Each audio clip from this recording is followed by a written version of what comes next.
agony of defeat. This is ABC's Wide World of Sports.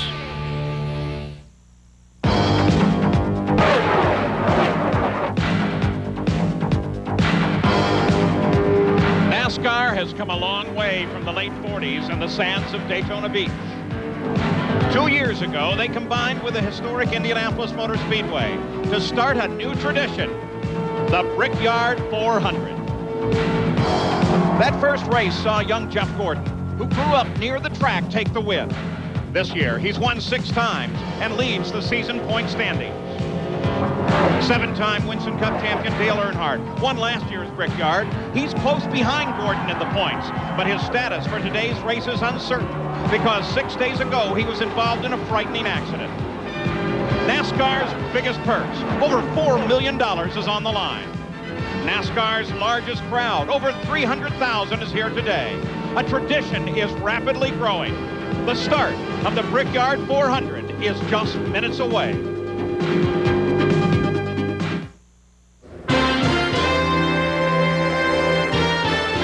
ABC's Wide World of Sports is live at the Indianapolis Motor Speedway for the 3rd running of the Brickyard 400. Stock cars on the world's most famous speedway. Well, the skies are beautiful, the temperatures are climbing up into the mid-80s, and in just a few minutes down trackside, it's going to sizzle. Now, with the Winston Cup Championship this year already 16 races into the record, and after thousands of miles of racing, it's still a very close fight. Consider the history of this race here. Young, handsome, slick Jeff Gordon and the rough, tough Dale Earnhardt, the 2 winners of this race thus far. Well, they're in the middle of that championship fight, and they're the center of focus here at the Brickyard 400. Jeff Gordon, for the 2nd year in the row, has taken the pole. He is 4 miles an hour faster than he was last year. Part of that is due to the track surface here, which has been resurfaced, and that track surface may be a story yet here today. And then consider Dale Earnhardt. Just 6 days ago, he was in a horrific accident at Talladega. Flipped end over end. He broke his collarbone, he broke his sternum. The next day he was climbing back into a race car. The plan here is for him to start the race so he can get the points. What about it, Jerry Punch? Well, incredibly, Paul, this Intimidator has climbed aboard this car. Dale's incredible courage here, given the fact that you got the fractures, the broken collarbone and the sternum. How do you feel, and how do you plan to play it? I'll just play it by ear, really. I'm going to run as long as I can, or either to the first caution. As soon as we get a caution, I'll get out of it. Hopefully, with no trouble. Maybe there'll be a Jacques debris caution. Maybe a little debris on the track or something, but if we can get a caution, it'd be good for us. I don't know how long I can stand this. You see Dale in the car. He has a patch here over the left collarbone that's broken. He has a stimulator inside to try to take some of the pain away. Incredible that he is actually able to get in the race car at all, Paul. Yeah, there are a lot of those that think he may be the winner before this day is over. Now, let's go to the 2 who will call the race for us today. They always join us for Winston Cup Racing. Here's Bob Jenkins and Benny Parsons. Thanks very much, Paul, and hi, everyone. Well, the importance of this race is measured in many ways. Each of the 300,000 or so fans gathered here today has a reason why he likes to come here. And by the same token, Benny, the drivers measure it different ways. Yeah, by testing. NASCAR only allows these teams to test 7 times per year. They use 2 tests for the Daytona 500. And the teams that are trying to win the championship, they'll save those last 5 tests until the latter part of the year to the tracks where they can go and decide the championship. Dale Earnhardt is going for number 8th championship. No one has ever won more than 7. He came to Indianapolis and tested twice. That tells me how important this is. Well, Benny Parsons retired from competition back in 1988. The first Brickyard 400 was in 94. Are you sorry you quit, and are you sorry you never had the chance to race here? Yeah, look at all the people. This place is unbelievable. You go down the front straightaway, 100,000 people on the right and 50,000 people on the left. I never got to experience that. There was almost an exact replica of this racetrack out in Ontario, California. It is no longer exists, and you had great success there. Won 2 times there. Won 2 times, and it probably paid $30,000 to win. Today, last pays $50,000. So, Paul, we can only dream of what may have been. we look ahead to one very terrific run here today. This track always produces some spectacular results. Take a look at that. Is that one gigantic crowd, the largest ever in NASCAR history? And they're going to watch them race for a purse over $4.7 million. It's a very, very serious run indeed for everybody in Winston Cup racing. When we come back, we will be ready for the start of the engines and, in fact, the start of the race. ABC's Wide World of Sports, the 1996 Brickyard 400. Brought to you by Budweiser. Proud sponsor of the 1996 U.S. Olympic team. This Bud's for you. General Motors Service Parts Operations and their GM Goodwrench and AC Delco Automotive Service Parts. Genuine Chevrolet, the cars more champions trust. And Pennzoil Motor Oil, first to fully achieve the tougher 1997 GF2 performance standard. Joining us this year for the coverage in the top of the suites over turn 2 there is 85 Indy 500 winner Danny Sullivan. Well, turn 2 is so important because it leads onto that back straightaway. But 2 added twists. They've been putting concrete and cement powder down all week with water, trying to settle the track down because it's rippling. The other thing is they've taken out the rumple strips. They've got that grass on the inside. Those NASCARs are running through that grass, pulling it up, getting it into the radiator. On a day like today that's so hot, that's going to be a problem. Paul? We'll certainly keep track of that as Danny watches from high over turn 2. Over on the front stretch at Indianapolis, the 40 cars are in position. Positioned behind the pace car, just ahead of the Yard of Bricks, the famous Yard of Bricks at Indianapolis. Now for those famous words, the Chairman Aboard Emeritus of the Speedway, Mary Fendrick Holman.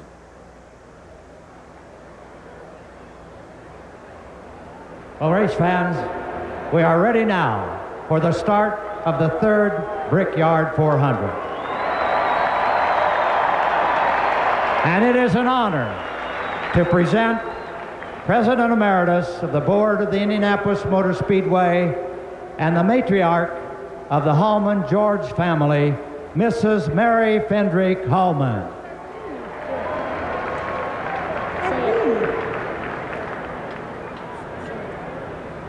Gentlemen, start your engines. Those famous words.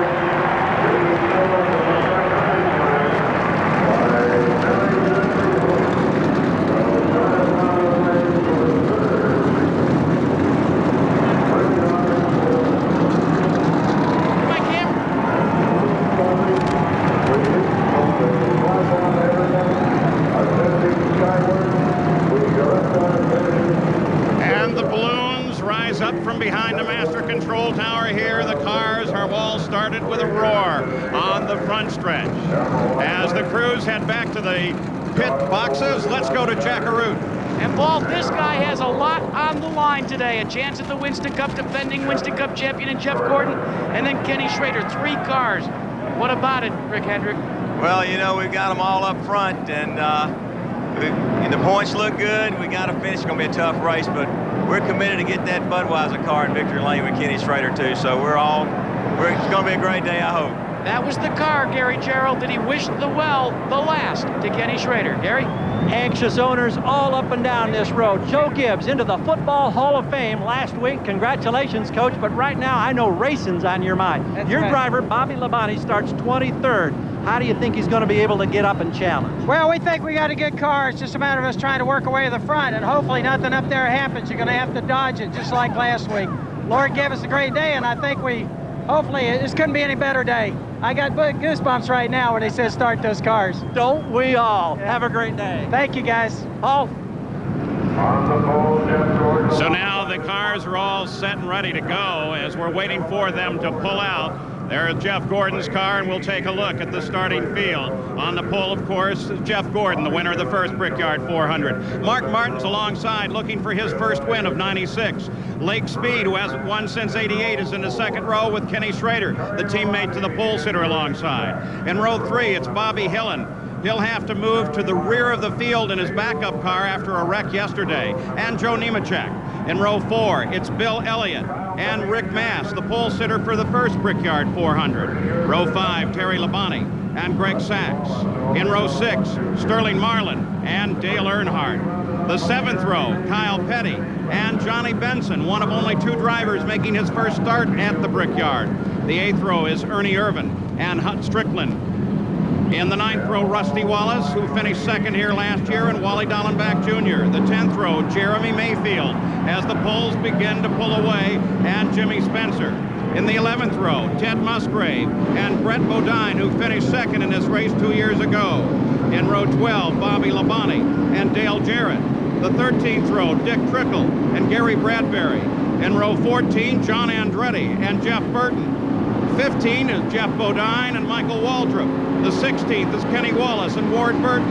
In the 17th row, Darrell Waldrop and Robert Presley. Row 18, Ricky Rudd and Derek Cope. The 19th row, Bobby Hamilton and Morgan Shepherd. And the provisional starters are Ricky Craven and Dave Marcus. Now let's go to Jerry Punch. While reigning Super Truck champion for NASCAR, Mike Skinner has the unenviable task of trying to fill Earnhardt's seat when he climbs out of the car, if he climbs out of the car. Mike, first of all, do you think he'll get out? Oh, yeah, he'll be out in just a little bit. We're going to try to make it to the first caution, but, you know, his shoulder hurts quite a bit, and there's no sense in him staying in that car and hurting himself any worse. He gets out, he'll have a little more time to mend. What's your role here today? Do you try to collect points for the team toward that championship, or can you go out and try to win the race? Well, the first 3 quarters of the race, we need to collect points. We need to be there at the end, whether we're last place or, you know, 20th or whatever. We're going to go out and try to run consistent laps, and keep the car out of trouble. If the car's capable of winning toward the end of the race, we're going to run it hard as we can. We're just going to have to cross that bridge when we come to it. Mike Skinner, super sub, and what a man to sub for, Paul, a 7-time Winston Cup champion. And there we get a view of Dale Earnhardt back in the field as they work down the backstretch on the parade lap. Then they'll begin the pace lap. We have 160 laps of hard-fought racing ahead of us.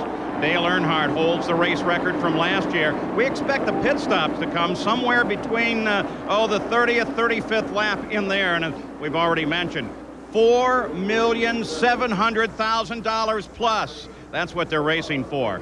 Temperature right now is a little warm. It's going to get warmer, and we have untypical Indiana humidity. Normally it's much higher than that. It's expected to be sunny throughout the afternoon. And the current points fight in the Winston Cup Championship right now is, as we said, very tight up on the top, with Jeff Gordon leading the fight, followed by Terry Labonte, Dale Earnhardt, Dale Jarrett, Sterling Marlin. Those are the top of the points fight. Then comes Ricky Rudd, Rusty Wallace, Ken Schrader, Mark Martin, and Ernie Irvin. So now they are ready to start the pace lap. It's just 2.5 miles to the start of the Brickyard 400. So let's send it up to the tower. Bob Jenkins and Benny Parsons. The great poet James Whitcomb Riley, who grew up near Greenfield, Indiana, used to write about days like this when he spent summers in Indiana by the old fishing hole. Well, we're at the Indianapolis Motor Speedway at the moment, and glad we are here because the Brickyard 400 is but a lap from the green flag, and we have some cars that are topping off already, Benny. Because they have run one lap.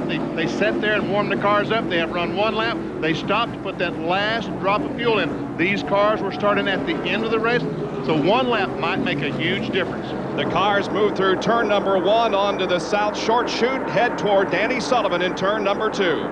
Well, everything looks good over here. They're just warming up their tires. These guys have got to be anxious, and they've got to wonder what those little concrete cement patches are going to do to them on that first lap. You can see them clearly right now. The cars on the left lane are running through it, and of course we've also heard Danny talk about the grass that they have been running through, and that may cause problems of overheating later in the afternoon. And besides that, they're throwing the grass up onto the track, which may make it just a little bit slick. On the parade lap, you saw the 2 pace cars out there, and you saw a gap in the cars. The reason that NASCAR does that is to set these cars at pit road speed. There's a speed limit on pit road. Today it's 55 miles per hour.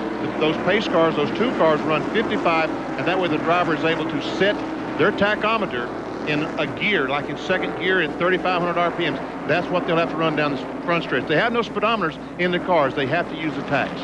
The question remains, how long can Dale Earnhardt stay in the car? He was very emotional this morning. He wants so badly to stay in that car and to possibly drive it to victory again, but he knows that the injuries that he suffered last Sunday in Talladega will just not permit it, so Mike Skinner is standing by. 40 cars come out of the short chute, or onto the short chute, and will begin to quicken the pace as the Brickyard 400 is just a few moments away from the start. Jeff Gordon has been on the pole with a new track record. It's the 6th time this season that the pole speed has been a new record, and Gordon has been responsible for 3 of those. The Camaro pace car leads him down. If he turns left, this race will be underway. Bobby Hillin and Bobby Hamilton joined the back of the field because of their crashes yesterday during practice. The starter looks them over. We are moments away from the green flag. And there it is. The 3rd Brickyard 400 is underway from the Indianapolis Motor Speedway. It'll take Earnhardt long and down to the inside. 2x2 through corner number 1, over into turn 2. Jeff Gordon shows the way over Mark Martin as they go into the backstretch. Everybody appears to be okay through the south end of the racetrack, and now they head down the 5/8 of a mile back straightaway, and Mark Martin takes a look to the inside of Jeff Gordon. Can he make a challenge? A tight battle there into turn number 3, but Gordon holds on to the lead, and now challenges continue from Mark Martin.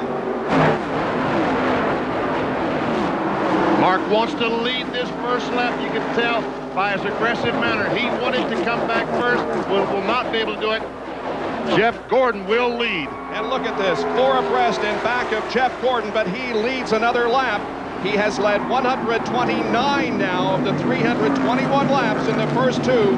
The first 3 now, Brickyard 400s.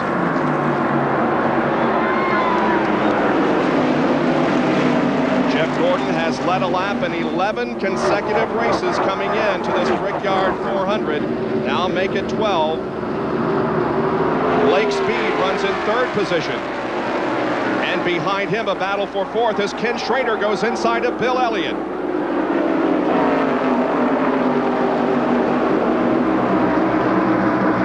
Now things are starting to sort out. Joe Nemechek hanging in behind Bill Elliott. Here is Dale Earnhardt, who has fallen back to 13th position, leading this group of cars down the straightaway. Ernie Irvan is tucked in right behind him. Hut Strickland, Rusty Wallace, and others. And they get sorted out and go into the corner 2x2, but they were 3 and 4 wide there at the end of the main straightaway. I think we'll see that most of the day as cars 3 and 4 wide down the straightaways, but they must get at least no more than 2 abreast in the turns. Dale Earnhardt now up to 12th position. Ernie Irvan right behind him. Dale Earnhardt, the defending champion of the Brickyard 400. Bob, over here in turn 2, they are really throwing up the dirt. It's unbelievable. It's all the way up here in the booth. We're getting clouds of it. They've got those wheels way down into the dirt, and if they're doing this on the 2nd, 3rd lap, it's going to be awful busy halfway through this race. And again, that could cause some problems creating slick situations over there in the corners later in the race. Hut Strickland, car number 8, Ernie Irvan, 28, run side by side. Irvan holds the position for the moment. Behind Hut Strickland is Rusty Wallace. Rusty Wallace finished 2nd in this race last year. He's under the Hut Strickland car, takes a spot away. There goes Jeremy Mayfield following Rusty Wallace. And Danny, you're right. We can see very clearly that the car's left side tires are way down in the grass, and we have a change of leader as Mark Martin goes to the front in corner number 3. Bob, over here in 2, he was all over him. He was past him almost as they came off of turn 2. He was looking for a way around 3/4 of the way through the corner. Halfway down that straightaway, he was past him. Mark Martin has never led a lap here at the Indianapolis Motor Speedway, but you can put it in the record book. He has about a 2-car length advantage on Jeff Gordon as they complete the lap.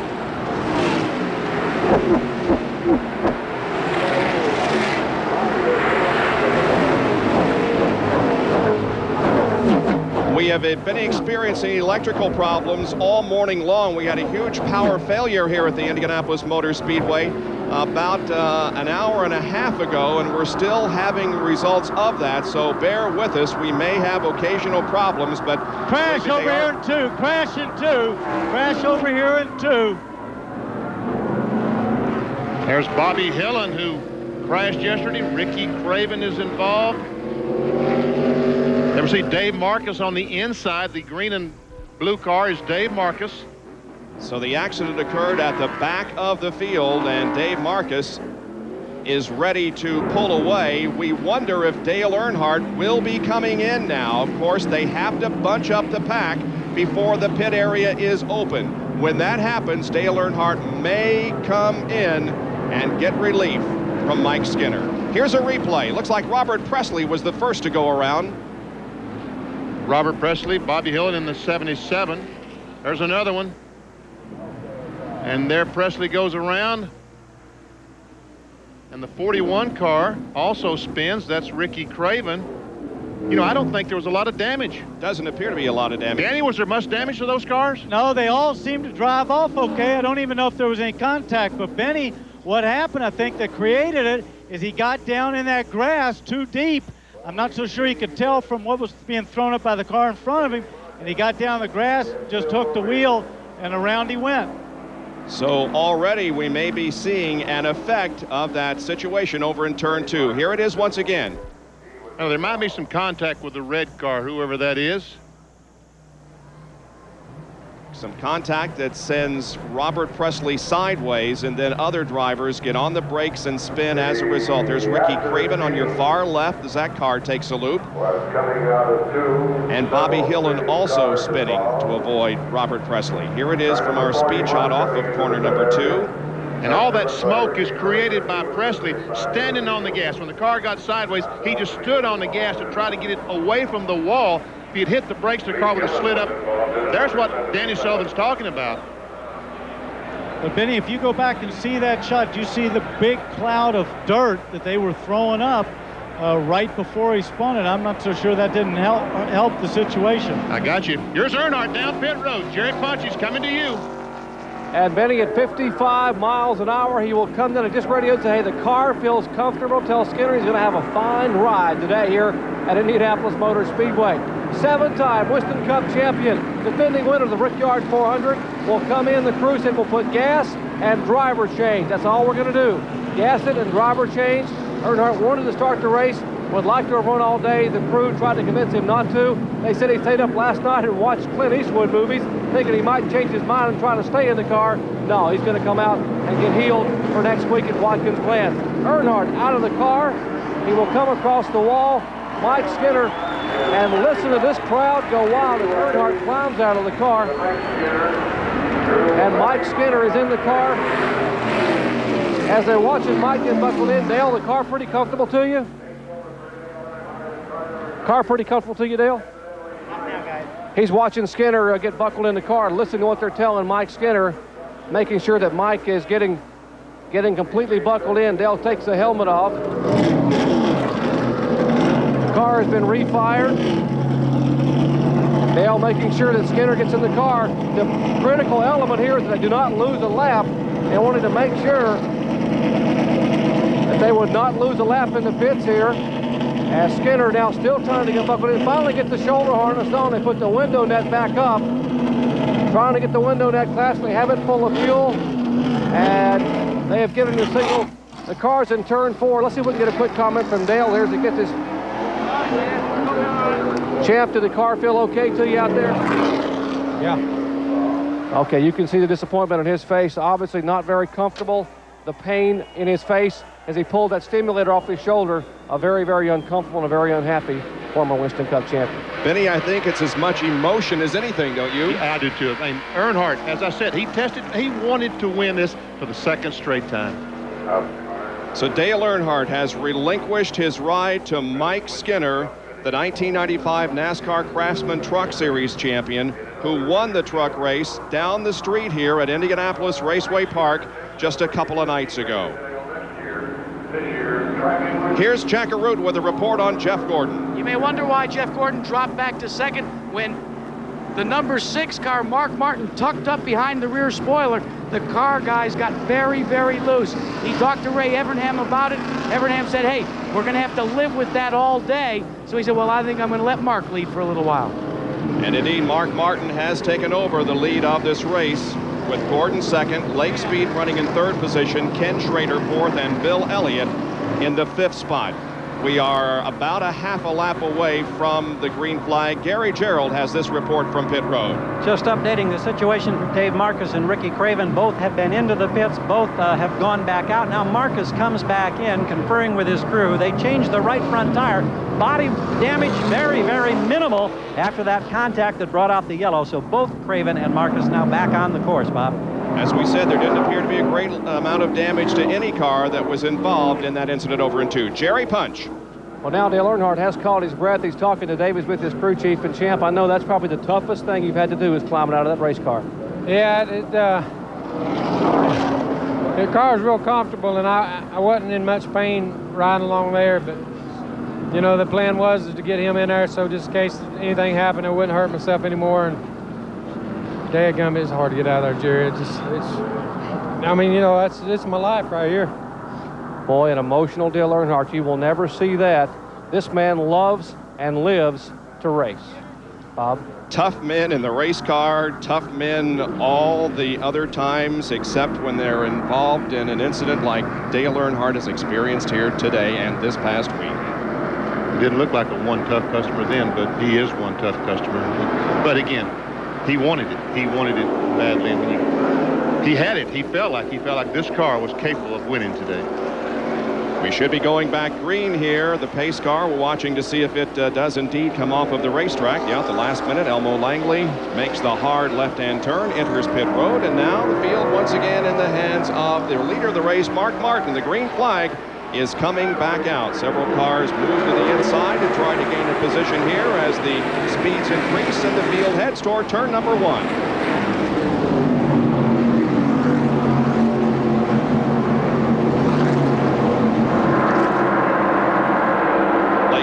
Making a solid showing in third position, hanging with Jeff Gordon and Mark Martin here in the early going. Lake Speed making a great showing. And I said that Earnhardt felt like he had the car to win. That's not putting too much pressure on Mike Skinner, because Skinner in 3 or 4 years may be a driver the caliber of Dale Earnhardt. But there's very few right now at that stage. This is Mike Skinner's 13th career start. His third in 1996. Pretty much single file formation here at the present time as the drivers are just learning how things are going here, sorting their cars out. Johnny Benson moves to the inside, and now Jeff Gordon does likewise. He feels that Mark Martin has led too long. Remember, there is $400 available for each and every lap that is led. So Jeff Gordon wants to take back command and lead as many points as he can, get the money, and of course, also the person who leads the most laps will get 5 bonus points toward the NASCAR Winston Cup Championship. Drafting a factor here, Benny? Yes, right now there's a lot of draft off that 24 car that Mark Martin is able to get in. Darrell Waltrip in the pit area, in the garage area. Looks like he's going to have to take the car to the garage area. They're in the pits right now. And here comes Mark Martin back on the inside. And he's doing it right in the middle of the corner. Who says the stock cars can't run through here 3 or 2 abreast? They certainly can. Martin is trying to get the lead from Jeff Gordon, but look at Lake Speed as he goes clear to the inside of the racetrack and takes second from Jeff. Martin is the leader again. I thought that Lake Speed was going to be able to take the lead with those 2 cars side by side, but Mark realized that what Lake was going to do, so he moved down to block him. And when Lake lifted off the gas, that instant, that enabled Mark Martin to retain the lead. Lake Speed moving into second position. Down the backstretch, you're riding with Jeff Gordon.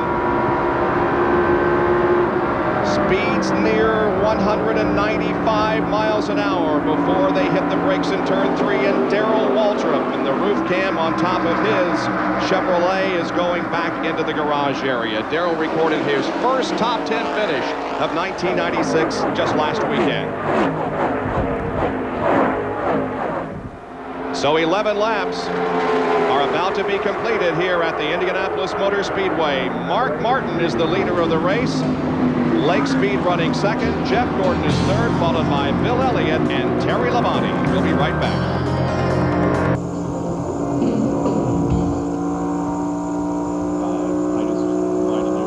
One of those network breaks or local breaks, yeah. In fact, give me that. I'll just keep it here.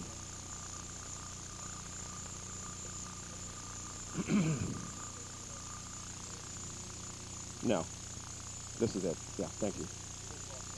Yeah.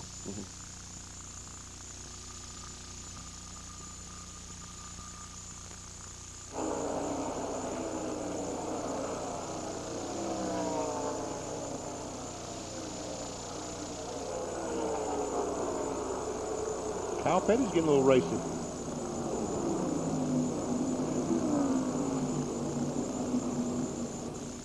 Who was that? Davy Jones, Paul? Jones got taken to the bottom of the track in the 500 by Salazar. Yep.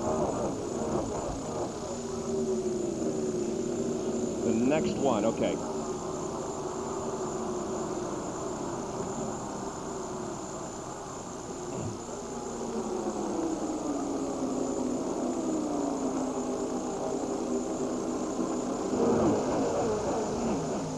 Started seventh. Seventh to fifth.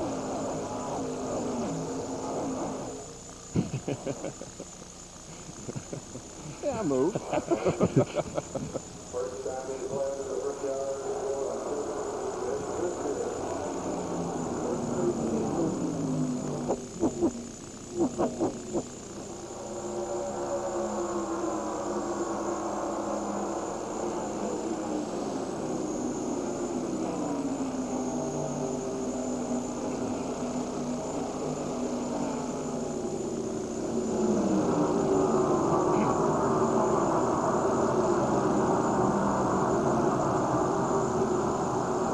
They used a dozen run-of-the-mill drivers. They couldn't call it the International Race of Champions, could they? Think about it. 13 laps completed at the Brickyard 400 here at the Indianapolis Motor Speedway. Mark Martin is the leader of the race. Lake Speed just behind. Jeff Gordon is trying to try an inside move, or at least to look into turn one, but he cannot make the pass. That's the reason that Lake Speed is moving over on the straightaways to keep Jeff Gordon getting that inside move. Lake Speed, the only driver who has started all 18 events in the NASCAR Winston Cup Series this year, who has not led a lap. He's close to it at the moment. He's only a few car lengths away, but Mark Martin looks like he is pulling out. He's probably gained 5 or 6 car lengths during the commercial break. Kenny Schrader, Bill Elliott, Terry Labonte.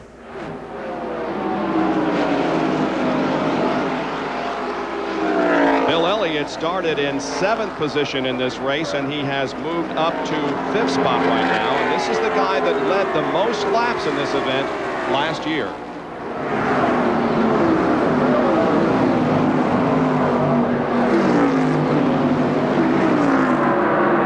Bill Elliott had a crash at Talladega back in May. Most of you fans realize broke his hip and had to sit out for about a month. He came back at Daytona. So he has been to Daytona, to New Hampshire, and to Pocono, and to Talladega. So this is his 5th race back. He should be in racing trim by now. And he knows what it's like to drive hurt, as Dale Earnhardt experienced earlier today. Earnhardt has given up the car to Mike Skinner. That occurred during our first caution period of the afternoon.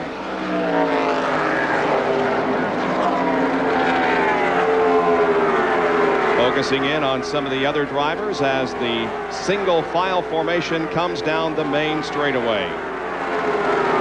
Ward Burton and Morgan Shepherd cruising down. There we see Ricky Craven on the inside trying to get by. I guess that's Dick. There we see. And looked like Mike Skinner has made a move to the front. He has gained. He would have had to started last and is now in 33rd spot. Yes, so he has picked off several since he got into this car. He's looking really good over here through turn 2. He's coming off of there with a lot of speed, and he's passing guys every time he goes through here. Just ahead of him is Michael Waltrip. Side-by-side racing in the back of the pack. There is Waltrip, Michael Waltrip. Darrell Waltrip is back in the garage area. Here's Jack Arute. And the Parts America car is out of this race with a blown motor. But Darrell, you're the first driver that can tell us about track conditions. What about the corners where they put the cement down? Well, first of all, I'm just devastated. I love this race, and I thought I could win this race today. My car is awesome. Blew up yesterday afternoon, but the track itself, it looked like they worked on a little bit overnight. Whatever they did to it made it a little slippery there in the beginning, but it seemed like it was coming in okay. A little bit tough conditions to drop the green flag on the biggest race of the year, but still looked like the track was going to come around, looked like it's going to be all right, but it is slicker than what we last experienced yesterday in our final practice. But I'm crushed. I don't know what to say. I'm just crushed. You know, guys, it's guys like Darrell Waltrip that know the tradition of the Indianapolis Motor Speedway. He was born and raised just out there in Owensboro, Kentucky. He knows about the Brickyard, and you can believe he's crushed. He's raced many times in the state of Indiana, raced a lot down in Salem, Indiana, some of the other short tracks as he was moving up in his racing career. And yes, Indianapolis is a very special place for Darrell Waltrip, but unfortunately, it's an early out for him today. You're riding with Mike Skinner down the main straightaway. Just ahead is Michael Waltrip. Those cars running 32nd and 33rd.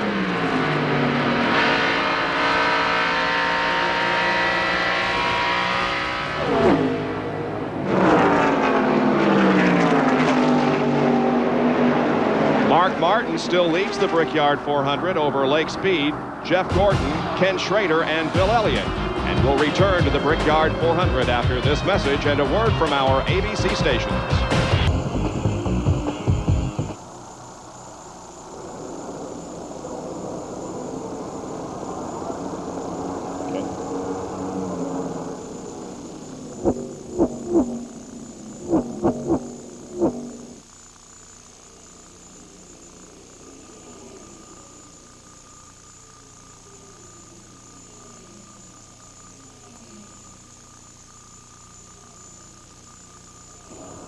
Can you open us up during commercials? Hey, Benny? Yes. Yeah, Gordon is complaining the looseness is going into the corner. Going into the corner. Into the corner. And Benny, Mark Martin was a little bit tight. Really? Said it's a little bit tight off, and they're probably going to make an air pressure adjustment. Hey, Benny? Yo. You remember, you might want to talk about what you said earlier on the thing about they were getting the setup right because this is the hottest day we've had. We put that cement box down, they're getting the track dirty. How many of these guys are going to miss the setup a little bit? Yeah. Yes.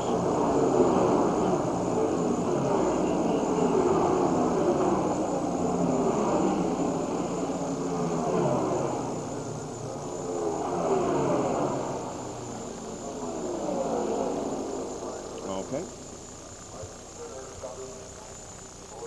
Yep. Dale Jarrett up to 15th, guys, from 24th. Yeah, that's nice. Track temperature 120 degrees, Benny. Move. On Goodyear report. I think Marcus is headed for the garage. He just went by us very, very slow. Do you want something from Marcus? I'll stop him. I'm not sure he went in or not, Jack. Never mind. He went by me. I'm not going to go chase him now.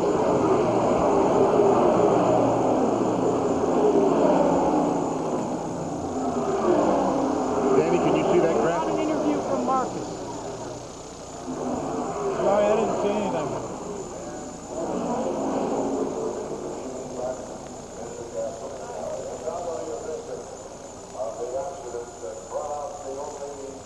Where's Lake Speed go? Wow.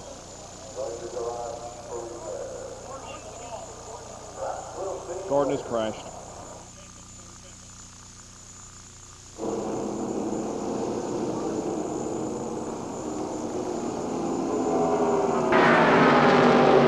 And back at the Indianapolis Motor Speedway, Jeff Gordon has just gotten into serious trouble coming off at turn 4. Slapped out to the wall, and now with a fire burning under the rear of the car, he heads into the pits. Bob, Benny, Danny? Unbelievable situation here, Benny, as the young man from Pittsboro, Indiana, comes limping into the pits. Jack? And he is not going to stop on pit road. They are going to bring it right into the garage. They think it got into the fuel pump, and that's it for young Jeff Gordon. 24 years of age. The crew grabs it as he makes the long turn. And they've got a little carburetor fire underneath. They're going to get Jeff out of the car. Ray Evernham is here to help him. And there is a pass for the lead, guys. Back to you. We'll get with Jeff in a minute. Lake Speed takes the lead as the caution flag comes out here at the Indianapolis Motor Speedway. We presume it's because that they want to check the track for debris that might have put down when Jeff Gordon banged against the outside wall in turn number 4. Let's take a look from the onboard camera of the DuPont Chevrolet. You see the car will not turn. They're trying to get it. And there's one of the spam guys saying, get that car out. Let's watch. Jeff Gordon is going in turn 3. He goes down low, and all of a sudden it looks like the right front tire lost the air. And like Jimmy Spencer did the very first race here, almost identical spot, he hits the wall. Was that turn 3 or the 4? It's between 3 and 4. It's turn 4 that he actually hit the wall. Yeah. And he's knocked the fuel pump off, as Jack alluded to, and that's the fire that we see under the car. And there's the debris. See some stuff falling off the car. That's why NASCAR threw the caution flag. And obviously the point of impact. Well, he won the inaugural race 2 years ago. He finished 6th here last year. He put another chapter in his book by stealing the pole position a couple of days ago for the 3rd annual Brickyard 400. He is out of the car and examining the damage that was caused to the DuPont Chevrolet when he hit the wall up in turn 4. They just don't know what happened. They're trying to figure out what happened to the car. In any case, it undoubtedly will take Jeff Gordon out of a possible win at Indianapolis. Lake Speed now leads at the Speedway for the first time this year. Coming up today, experience auto racing a whole new way. It's a historic moment as 12 identical Firebirds run under the lights for the first time at Charlotte in the International Race of Champions. That's today at 4:30 Eastern and Pacific here on ABC Sports. Let's get an update on Jeff Gordon. Jack Arute? Not the way you wanted to spend the day before your birthday. No, this isn't a good birthday present, but I got a pretty good birthday present on, on Wednesday or Thursday when we signed the pole. But our biggest concern is running for this championship. I mean, we want to win, this race really bad, but, we would have settled for anything other than, some bad luck like this. So I didn't hit it real hard. I mean, I hit it hard enough to knock some things out of it, but we'll be able to get back out there, I believe, and make some laps. But was that on account of the looseness you were feeling? Because we heard the radio report. You said the car was a little loose. No, not at all. I blew a right front tire, so, the car was starting to handle pretty good. I was just kind of by my time, just waiting to see what the car was going to do as the fuel burned off and the tires went away. But no, I just went in there and blew right front. I don't know why I did it. Well, if you take a look, which we're bringing the car back here, they're getting everything set up, guys, to literally put Jeff Gordon back in this race. Why? You know, Benny, because of points. Trying to get every point possible. As a matter of fact, on the caution flag, when the cars came around, every car pitted. Every car except one. That car. Mike Skinner stayed on the racetrack. Tell him why, Bob. Well, to lead a lap and pick up the 5 bonus points. That's right. He led a lap. He picked up 5 bonus points. And now he goes to the back of the field, but he has 5 points extra. And, of course, those points will actually go to Dale Earnhardt, and that's what's so very important about putting him in that car. Let's update a couple of things that have happened while we've been focusing on this terrific battle for the lead. Rusty Wallace has moved from 17th to 11th. Jeremy Mayfield from 19th up to 13th. Jimmy Spencer from 20th to 12th. Morgan Shepherd 38th up to 23rd, and Dale Jarrett has taken a run from 24th to 17th. So some good moves already, and certainly the driver that you have to be very impressed with is Lake Speed because of his performance. But at the moment, it is Ken Schrader lined up behind the pace car. Lake Speed changed 4 tires, which was very surprising to me, and I get Mark Martin also very surprising. All those cars in front probably just changed 2. So we've had 2 caution periods here in the first 25 laps. Well, getting around the Indianapolis Motor Speedway is an experience that very few people can indeed experience. To take a lap around here at speed in a NASCAR stock car is quite a undertaking, and Darrell Waltrip did that for us yesterday. And here we come, down to take the green flag. Come down here, we cross this famous little stack of bigs doing 190 mile an hour. Try to keep it nice and low down on the white line, even knock up a little grass if you can. Out next to the wall in this short chute, into turn 2, right down on the bottom grass line as we come off of turn 2 and head down this famous long back straightaway where we'll hit 190 miles an hour. I gotta let go of the button because I'm flying right now. Heavy on the brake into turn 3, down low into turn 3 with the grass again flying, right out next to the wall. Whoa, look how neat of it. Down into turn 3, cocker down there and wide open on the throttle. Coming off of turn 4 and whoa, once again right out next to that wall.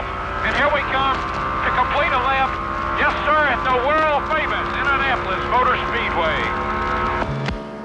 Well, that was yesterday when Darrell Waltrip was in a much better mood. Unfortunately, he's already out of this race. And you can see the emotion in Darrell Waltrip's voice when we interviewed him just a moment ago, how devastated. He said, he used the word devastation, and correctly. He and Earnhardt wanted so much to compete in this race today. Let's take a look at the pit summary. Lake Speed was in the lead when he went into the pits. He comes out in 10th, and again, as Benny indicated, one reason for that is because he took 4 tires. So did Mark Martin. Ken Schrader was in 3rd position and now is in the lead as we get set to go back to racing in the 3rd Brickyard 400. Pace car pulls off. Ken Schrader at the top of the field.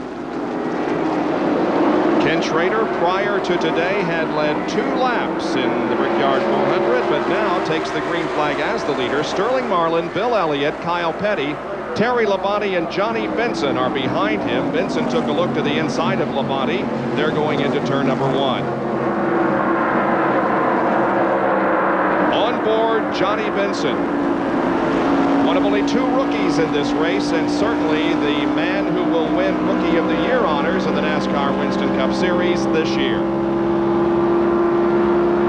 Again, takes a look to the inside of Terry Labonte as they reach the end of the backstretch.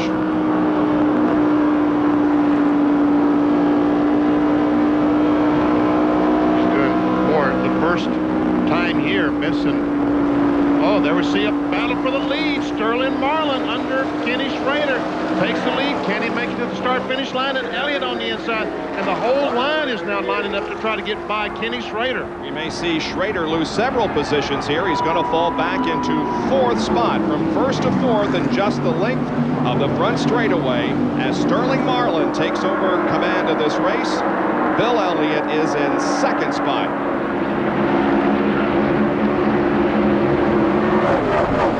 Fine run for Kyle Petty, who lines up 3rd as the cars come off the back, the 2nd turn down the backstretch, and fan out 3-4 wide. And look at Terry Labonte. Johnny Benson has gotten by now. Several other cars trying to get by. Could Labonte have a problem? And Sterling Marlin has lost the lead to Bill Elliott, and also Kyle Petty's moved in to 2nd place. There goes Schrader back by. Wow. A lot of positions being changed here in the early going. Look at that. And Bill Elliott will get credit for leading this lap. Johnny Benson looks racy. We're riding with him as he goes into 1. He's going to try to get the spot from Sterling Marlin. Oh, the cars are so close. Careful, boys, careful. Benson has to get the left side tires way down below the white line, but he gets the job done. Gets the job done. Johnny Benson, the Pennzoil Pontiac. See Mark Martin, the Valvoline Ford behind Sterling Marlin, had fallen back to 9th place, has worked his way up to 7th.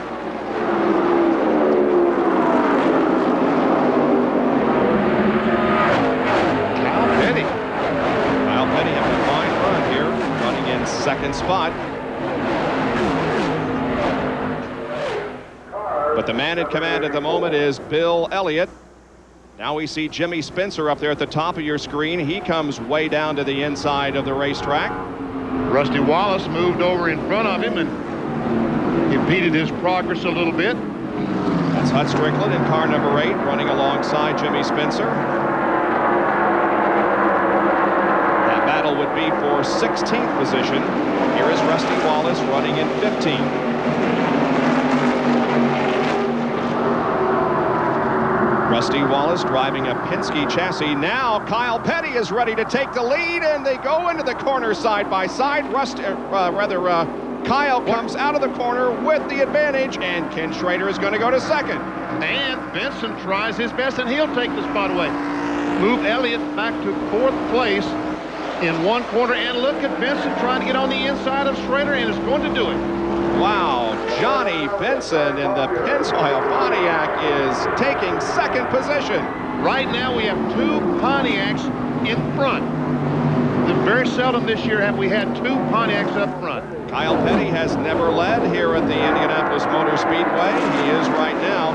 What's going on, Benny? I mean, there for a while we saw single file lap after lap, but now everybody is crazy out there. Well, I think Mark Martin was pulling those guys along as fast as they could run, and right now, here goes Benson. Let's see if Johnny can get the lead from Kyle Petty. They're over in turn 3, and yes, indeed, Johnny Benson, the rookie in NASCAR Winston Cup, takes command of the richest race in NASCAR, the Brickyard 400. But Mark Martin has moved up to 5th place. There he is. So Johnny Benson takes over command with Kyle Petty second, Ken Schrader third, Sterling Marlin fourth. We'll be back with more from the Indianapolis Motor Speedway in a moment. GM Parts and Service presents the Brickyard 400, Year 3. Well, the Brickyard, I think, raced right in there with the Daytona 500, and it's a very historical race, I think, because of where it's at Indianapolis. Winning at one time was great. Being the only 2-time winner would be even greater. And I'd be proud to win it again. Okay, yeah. Uncle Sterling. Somebody's going to wreck here before that.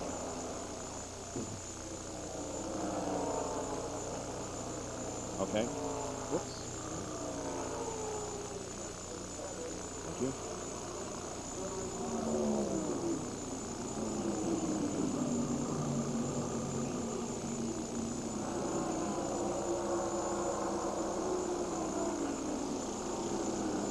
Dollar's back. How about that?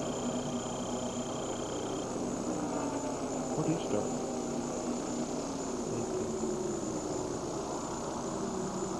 Looky here. Hey, look at this. And Ernie's squeezing it. How can they do that?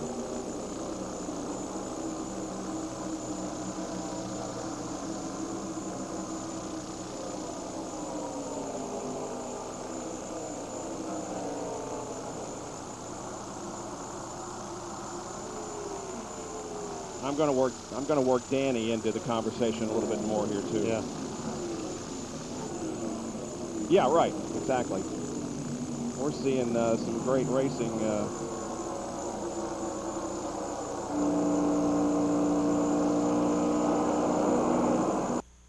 The cars and drivers you saw at Indianapolis roar into action again. It's the True Value 200, August 18th on ABC Sports. Johnny Benson leads the Brickyard 400. Kyle Petty is second. One of the best battles on the racetrack right now is for 3rd spot. We ride with Sterling Marlin. He's 3rd, looking back on 4th place, Mark Martin. Exit from turn 4, coming down to the start-finish line, and Benson will once again lead a lap. There's 3rd and 4th. Jack Arute has a report on Johnny Benson, who's looking pretty good at this time, Jack.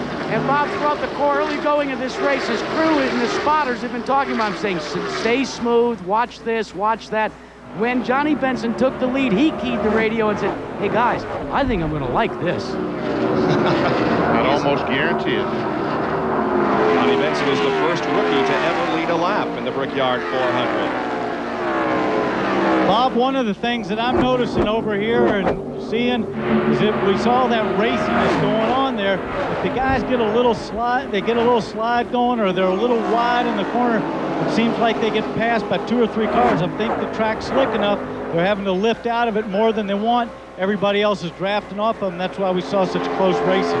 The last lap, though, the fastest car on the racetrack was Sterling Marlin, and as he recorded a lap of 170.464 compared to 169.4 for the leader, Johnny Benson. So Marlin is the fastest car on the racetrack at the moment, but doesn't appear to be gaining much on Kyle Petty. Here's Jack Arute. Well, as Danny Sullivan said, that's exactly the problem with Bill Elliott. He went into the corner, the car was slipping and sliding, and he has to contend with that. That's why he's dropped off of the top 4 positions. Well, Jack, I can tell you over here, I feel like I'm calling a dirt track race because we are just covered in dirt, grass. Every time they come through here, it's just throwing it all the way up on the top of these turn 2 suites. Well, tonight on ABC, spend an hour under the spell of the world's funniest hypnotist. Then starting in September, Michael J. Fox will be on ABC every week in the new comedy Spin City.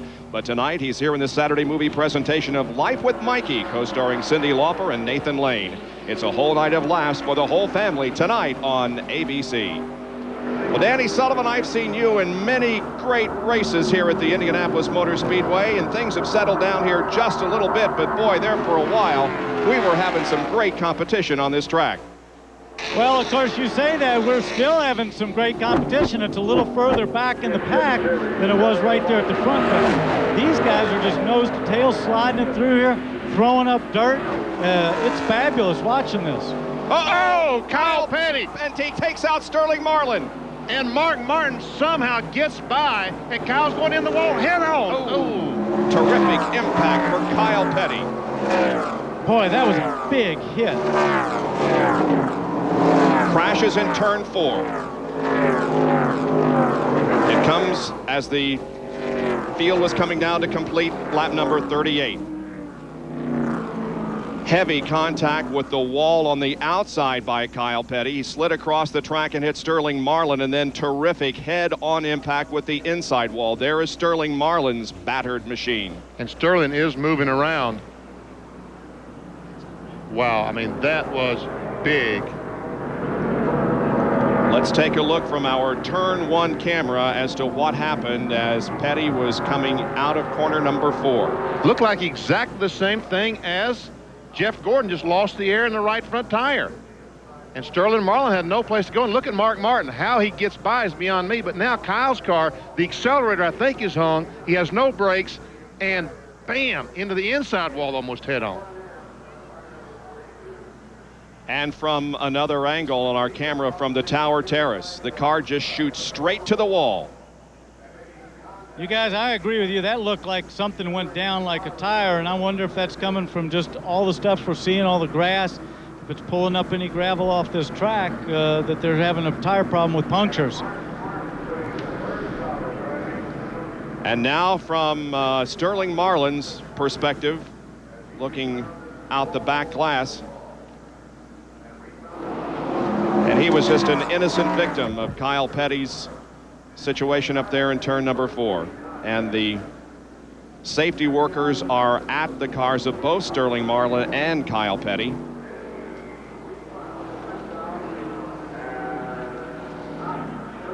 NASCAR officials are talking to Kyle. Pit road, of course, is closed. That's exactly where the accident has occurred, at the entrance to the pit area. So we'll return to the Brickyard 400 after this message and a word from our ABC stations.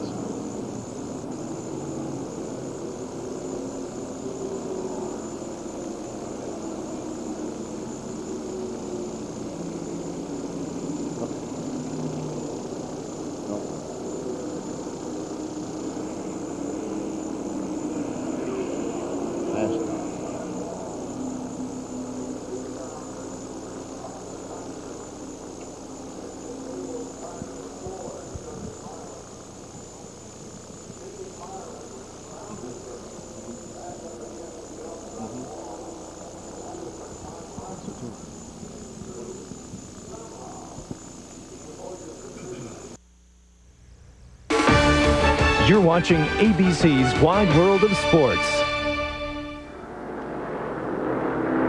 A Turn 4 crash has slowed the Brickyard 400 here at the Indianapolis Motor Speedway. Kyle Petty and Sterling Marlin are the drivers involved. The cleanup goes on in the fourth turn as the field has been unable to make pit stops because the cars have come to a rest at the entrance to pit road at the north end of the racetrack. Let's take a look at a couple of more angles and replays of this crash, which looks very, very bad. Kyle Petty, the 42 car.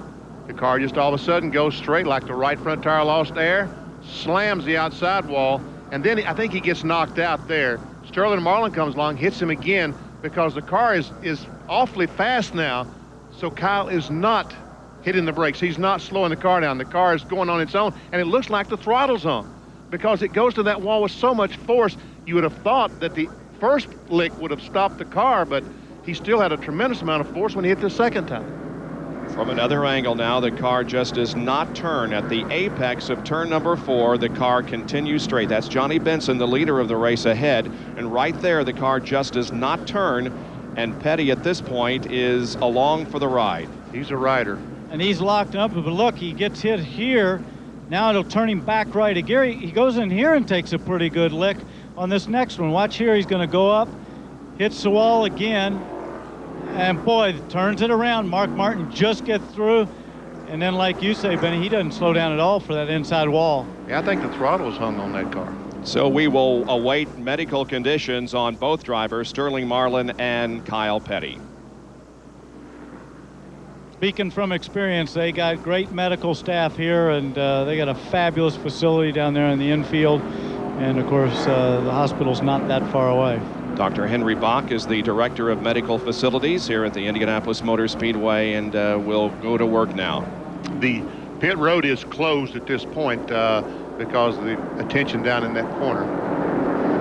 Get your game cards ready. It's time now for the Budweiser Fast Track Sweepstakes. The leader at 100 miles was Johnny Benson, so you write down Johnny Benson on the game card, and you could win a Race Fans Fantasy. Some lucky winner will race off to next year's Brickyard 400.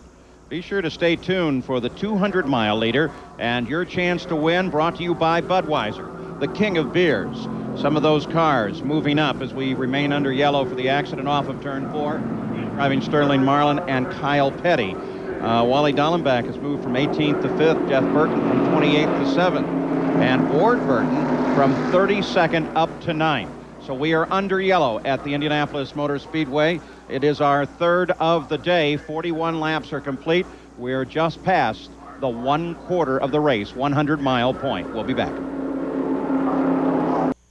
The world's fastest man, Donovan Bailey of Canada, and other top athletes take the track in Monaco. And the touring cars hit the road at Mid-Ohio next Saturday on Wide World. We're back at the Brickyard 400. After 40 laps, the leader, of course, was Johnny Benson. He's led 9 of the 40 laps. We've had 8 different lead changes. The front of the field has been absolutely terrific with Gordon, Martin, Schrader, Marlin, Petty, Benson, all up there. Of course, we have Jeff Gordon already out after contact in turn 4. Average speed is down 129 miles an hour. Here, they're the leaders during the run with Martin, Benson, Gordon, Blake Speed, Elliott, Schrader, Mike Skinner replacing Dale Earnhardt, and out of the race, Darrell Waltrip, Sterling Marlin, and Kyle Petty. But, Jerry Punch, there's some concern about tires. Steve Myers, Director of Sales and Marketing for Goodyear. Steve, you guys are researching it. What have you found out so far? We're still gathering data right now. There's been 2 tires, and we're taking a look at what the air pressures were, looking for any type of puncture or maybe something from debris. We've dismounted one of the tires right now, and as soon as we have some information, we'll be sure and let you know. At this point, we're still gathering information. All right, to Steve Myers. They're checking on it. They'll get back. Let's go down and check in with Jack Road, who's standing by at our leader's pit. Well, Jerry, the crew has decided and talked it over with Johnny Benson. They are going to change left side tires only. Now, why? Well, they feel they've only got about 15 hard laps on the right side. And let's go to Gary Gerald. Gary? Brushing that grass off the front grill work, that's one of the concerns to avoid overheating. More tire change for Terry Labonte. They said they need 2 laps after every stop to get the feel of the track. This one was a 24-second stop, service all the way around. Some took 4. Johnny Benson only took 2, Benny. Well, the last time he changed the right sides, this time he changed the left sides. Looking down on turn 1 of the Indianapolis Motor Speedway as the field comes out after the stop on lap 43, still under the yellow. Aerial views of the Speedway are brought to you by Budweiser, the king of beers. Beautiful shot on this beautiful Hoosier day at the Indianapolis Motor Speedway, much unlike the weather conditions that we experienced every day last year. And there we see the suites, and there's downtown Indianapolis.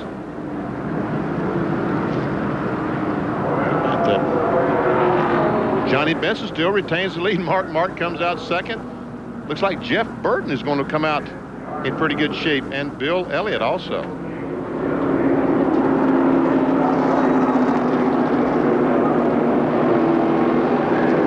Well, as we watch the field continuing to work around under the caution here, we'd like to remind you that Sunday, August 18th, the Indy Racing League kicks off their 96-97 season. Indy 500 winner Buddy Lazier, who's here at the track today, and the drivers of the IRL head to New Hampshire for the True Value 200. That's Sunday, August 18th, and it'll be right here on ABC Sports. Still under caution. Let's go to Jack Arute. Well, guys, you were talking about why did Johnny Benson only take left side tires. Little bit of tire management going on right now. It seems the team has scuffed a few tires in, but what they feel is for 15 laps, Benny, the sticker tires will work well, but scuff tires seem to be better after 15 laps. So what they're trying to do is get a couple of sets of scuffs on the left side to use later in the race. Let's go to Gary Gerald. Gary? Jack, Greg Sachs started this race in the 5th row. You can see a big wheel mark on the left-hand side. The bonnet is up. They're working underneath. They've had the carburetor off. They're still making adjustments. They fired the engine. Now the carburetor going back on. But he's been here a long, costly period of time. Real tough break for Greg Sachs. Greg Sachs took over this car earlier this year after Steve Grissom was dismissed, and we're getting set to go green. Mark Martin pulling down to the inside of Johnny Benson there for a moment in the corner. Now the field is aligning for the restart. We've been cautioned here for several laps because of the incident up in turn number 4 involving Kyle Petty and Sterling Marlin. The field behind the pace car off of corner number 2 headed down the backstretch. You know, Kyle Petty was running in qualifying. Right now, let's check in with Dr. Jerry Punch. Back in the garage area, Jeff Gordon's crew continuing to work. While you look at the car, let me ask Ray Evernham. Ray, how far are you from getting this car back on the racetrack? It'll be a while. It's been pretty bad. If we get it, it's just going to be to make up a few positions. It's pretty well trashed it. It's hurt the frame pretty bad. The whole roll cage is knocking on the right side. So, you know, just thank God the kid's all right. We'll just have to do the best we can and go on to our next race. Well, Ray Evernham and the crew trying to get it straightened out for a couple of laps, possibly to pick up some spots. Paul? There's a lot of fans here hoping that they get Jeff Gordon back into the fight. We'll be back for the green flag. Chevrolet presents the Brickyard 400, Year 3. Well, I guess it's one of the biggest races that we run all year. If you look at the money you can win here, it is the biggest race. I think when you come here and you kind of get caught up in the history of Indianapolis, the tradition here, you walk through the museum and you look at all the history over there with all the races that have run here. It's a real honor for us to be able to race here. ABC's Wide World of Sports, the 1996 Brickyard 400. Brought to you by Pennzoil Motor Oil. First to fully achieve the tougher 1997 GF2 performance standard. Delco Electronics, official sponsor of the 1996 Brickyard 400. General Motors Service Parts Operations and their GM Goodwrench and AC Delco Automotive Service Parts. And Budweiser, proud sponsor of the 1996 U.S. Olympic team. This Bud's for you. You're looking down on the area just behind Gasoline Alley. That's Sterling Marlin's car. They're taking a hard look at it. I'm sure they're just taking a look at the damage. Jerry Punch, what's his situation? Well, fortunately, Sterling's okay. Sterling, good to hear you're not hurt after a pretty hard lick up there. What happened? I thought Kyle cut a tire down just the exit off 4 and hit the outside wall, and I seen him hitting it and didn't know where to go. He just come straight across, and and we tagged him, and that's about the end of it. How bad is your car hurt? The whole front end from where we stand looks like it's pretty much sheared away. Yeah, it knocked all the right front, sheared the headers off and everything, and hit Kyle pretty much behind the left front tire, and it looks like he's okay. He was conscious and talking, and I guess it might have sprung his neck or something and hollering about his leg a little bit, but I believe he's okay. People researching the tire situation, any clues to what may be happening out there? We saw Jeff Gordon's car veer in, now Kyle's. Any thoughts about right front tire problems? Have you had any problems all week? Well, we tested tires here for Goodyear, and they got absolutely a great tire for here. I mean, it's awesome. Same tire run here in Pocono, Michigan, and they put some sod around the track, and they put some spikes in it, so we don't know if the spikes are coming up. We're running through the dirt a lot, and maybe pulling them up and running them over and cutting the tires down. Well, that's Sterling Marlin, currently 5th in the Winston Cup points. If they can, they want to try to get what's left of his Kodak Chevy fixed and get him back on the racetrack. Well, they were going to take a green flag, and then they did look at the gouges in the track there. They were going to take the green, and then Mark Martin pulled up, surged past the leader, and we think he may have told the pace car there's still some dust and debris out there, so they've elongated this yellow a little bit, but now we're ready to go back to green. It'll be Benson, Martin, Elliott, and Burton, followed by Ernie Irvin. Let's go to Bob. All right, Johnny Benson there in corner number 3 with Mark Martin right behind him. Bill Elliott 3rd. Jeff Burton is running 4th, and Ernie Irvin is in 5th position. Keep an eye on the 8th place car. That's Bobby Hillen, who crashed yesterday.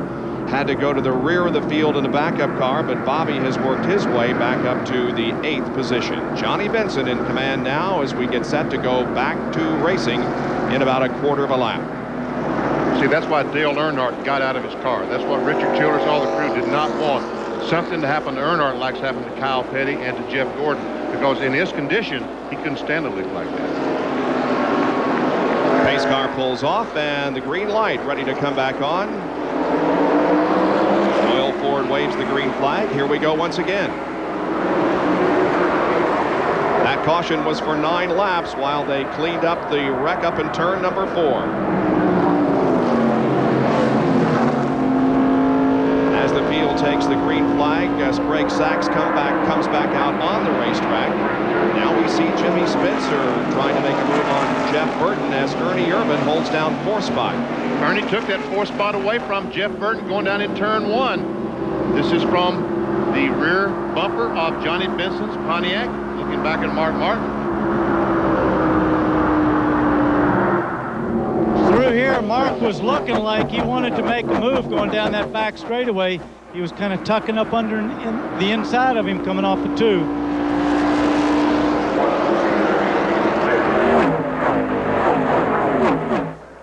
Here they come. Johnny Benson lead 1 more lap. Impressive performance by the rookie from Grand Rapids, Michigan. Wow, Mark was in the dirt that time, kicking up the dirt. Saw the dust fly up as he put those left sides in the dirt. And Benny, you see what I mean? How he drops back a little bit when it goes in there. I think he has to lift a little bit. He drops a little bit of ground to Benson. Yep. There's Jeff Burton running back in 5th position. Spencer is 6th. Bobby Hill has taken over another spot, and Rusty Wallace is up to 8th spot now. There is Ward Burton moving to the inside of Robert Presley in the 33 car as he comes up on the 7 of Jeff Bodine. So some good racing back here in the mid-pack. And Dale Jarrett is on the inside of Presley. You ever see Rusty Wallace, who ran so well here last year, followed by Jeff Bodine.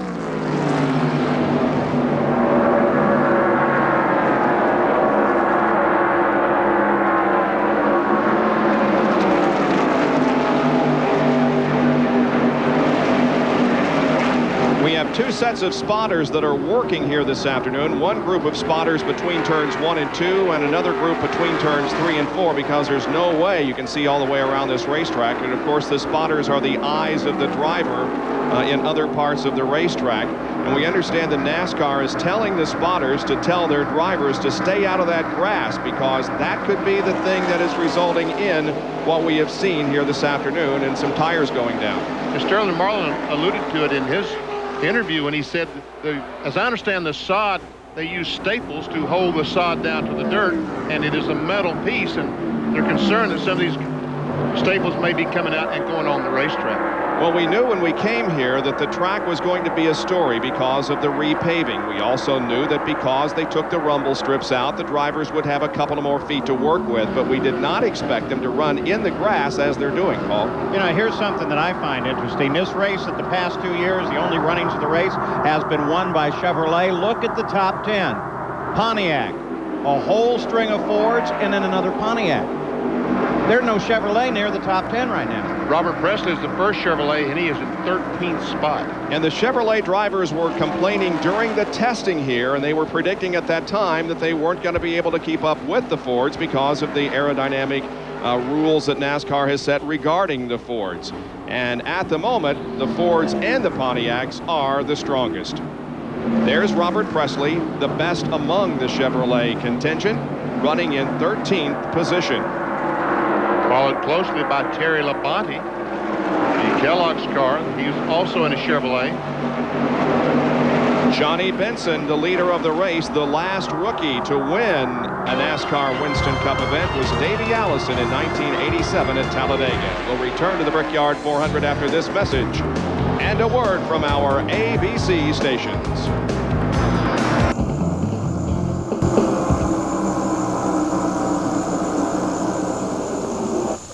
Well, Presley doing fine after Good point, Paul. Can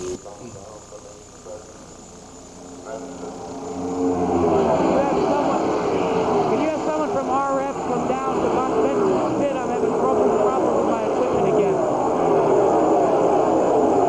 That's correct, yes, sir. Isn't that great? You never get to look out and see that. Sounds like one of the RF cameras is going down again. Lap 52 now complete. Lap 52 now complete. Here is the report on Kyle Petty. He is awake and alert. He has a left knee pain, chest pain, neck pain. He is Bob Goodrich, I've got Henry Bach when you get back, okay? for further evaluation. But the good news, he is Okay. awake and alert. The medical report.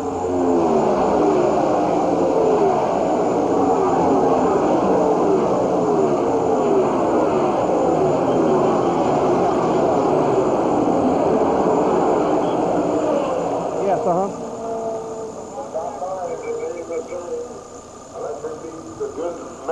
Yeah, we talked to Sterling. Everybody else okay. The medical center regarding the driver of car number 42.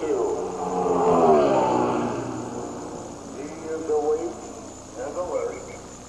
Pains in the left knee, the chest, and the neck. Pains necessitating is being transported to Methodist Hospital for further evaluation.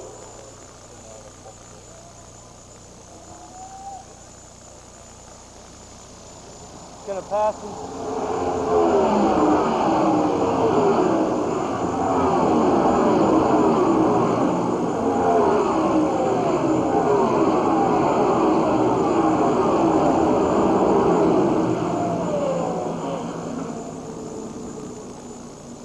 They're cutting turn number 1 and turn number 2. Corner down in one, lost some ground. Down there and digging up a little Indiana farmland. Swinging wide. Up there in turn number 3 now. The north end of the track. You're watching ABC's Wide World of Sports.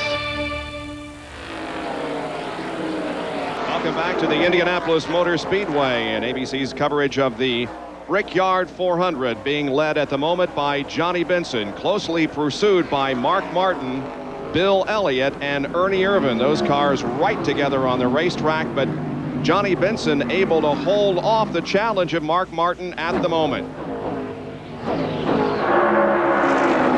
Let's go to the medical compound here at the Indianapolis Motor Speedway and get an update on the condition of Kyle Petty. Jerry Punch. Dr. Henry Bach, director of the Hannah Emergency Medical Center. And Hank, what's the status on Kyle Petty? Kyle Petty's on his way to Methodist Hospital for x-rays. He came in here, he was awake and alert, complaining of some pain in his left knee and a little bit of chest pain on his right side. but he was never unconscious, and he's in good condition right now. And we'll probably have some results in about 20 minutes of his x-rays. Thank you very much, Dr. Henry Bach. And by the way, Richard and Linda Petty were up here, Kyle's parents. They got in the car to go to Methodist Hospital, but that is great news considering the ferociousness of that impact in his Pontiac. Indeed, Kyle hit hard 3 times, actually. The initial impact, and the car spun into the outside wall again, and then probably the worst collision was with the outside wall, or the inside wall, as the throttle apparently hung up on the car. But the good news is that Kyle Petty does not appear to be seriously injured. And the worst part about that was he was not able to brace himself that third blow because he was flopping around in the car. He had knocked himself silly. He might not have been unconscious, but he was not holding on and braced himself. So he really flung himself against those seat belts when he ran in the inside. Johnny Benson did not lead a lap in the first 15 races of his rookie season. He now has led 3 of the past 4. Led 17 laps at Loudon, 5 at Pocono, and is continuing to rack up the number of laps ahead of the field here this afternoon. And again, $400 is paid for every lap to the leader.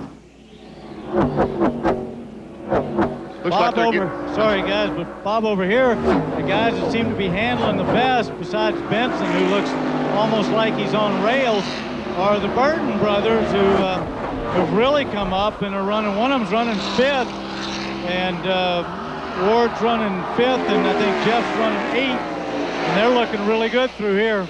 Yes, indeed. There is Jeff in the 99 car. He is in 5th position, and Brother Ward is back in 8th spot. Jimmy Spencer following Jeff Burton.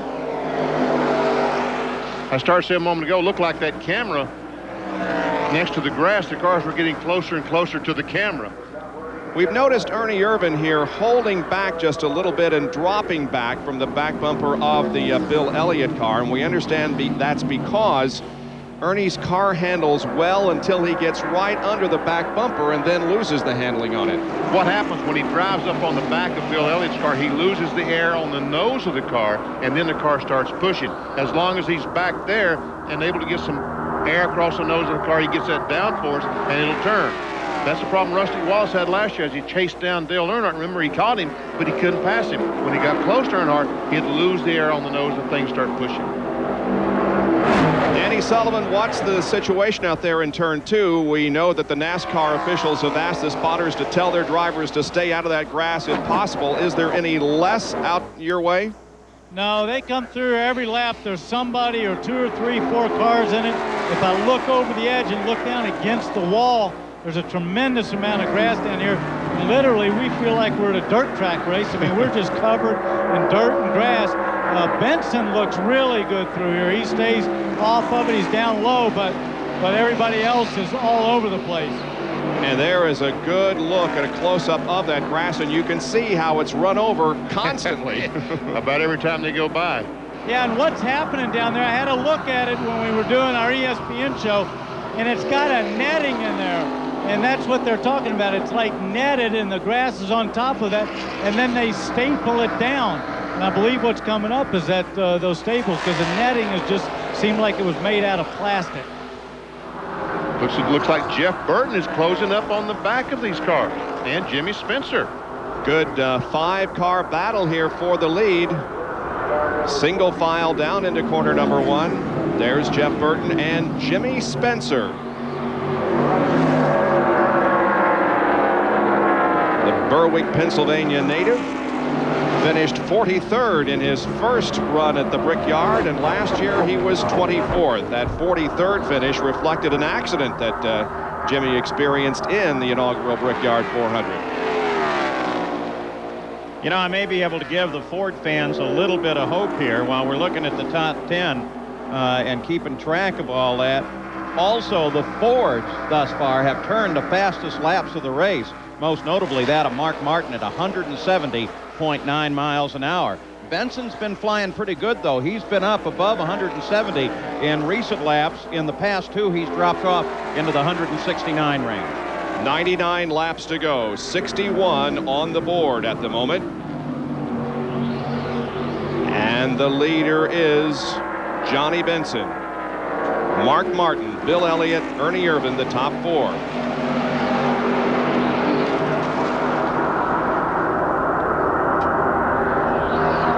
We checked turn 2 just a moment ago regarding the grass and where the drivers are running in it. Now we're going to check and see whether or not they're continuing to run in the grass in turn number 4. It doesn't seem to be nearly as much of a problem in 3 as it is in 2 and 4. And now here come the cars into corner number 4.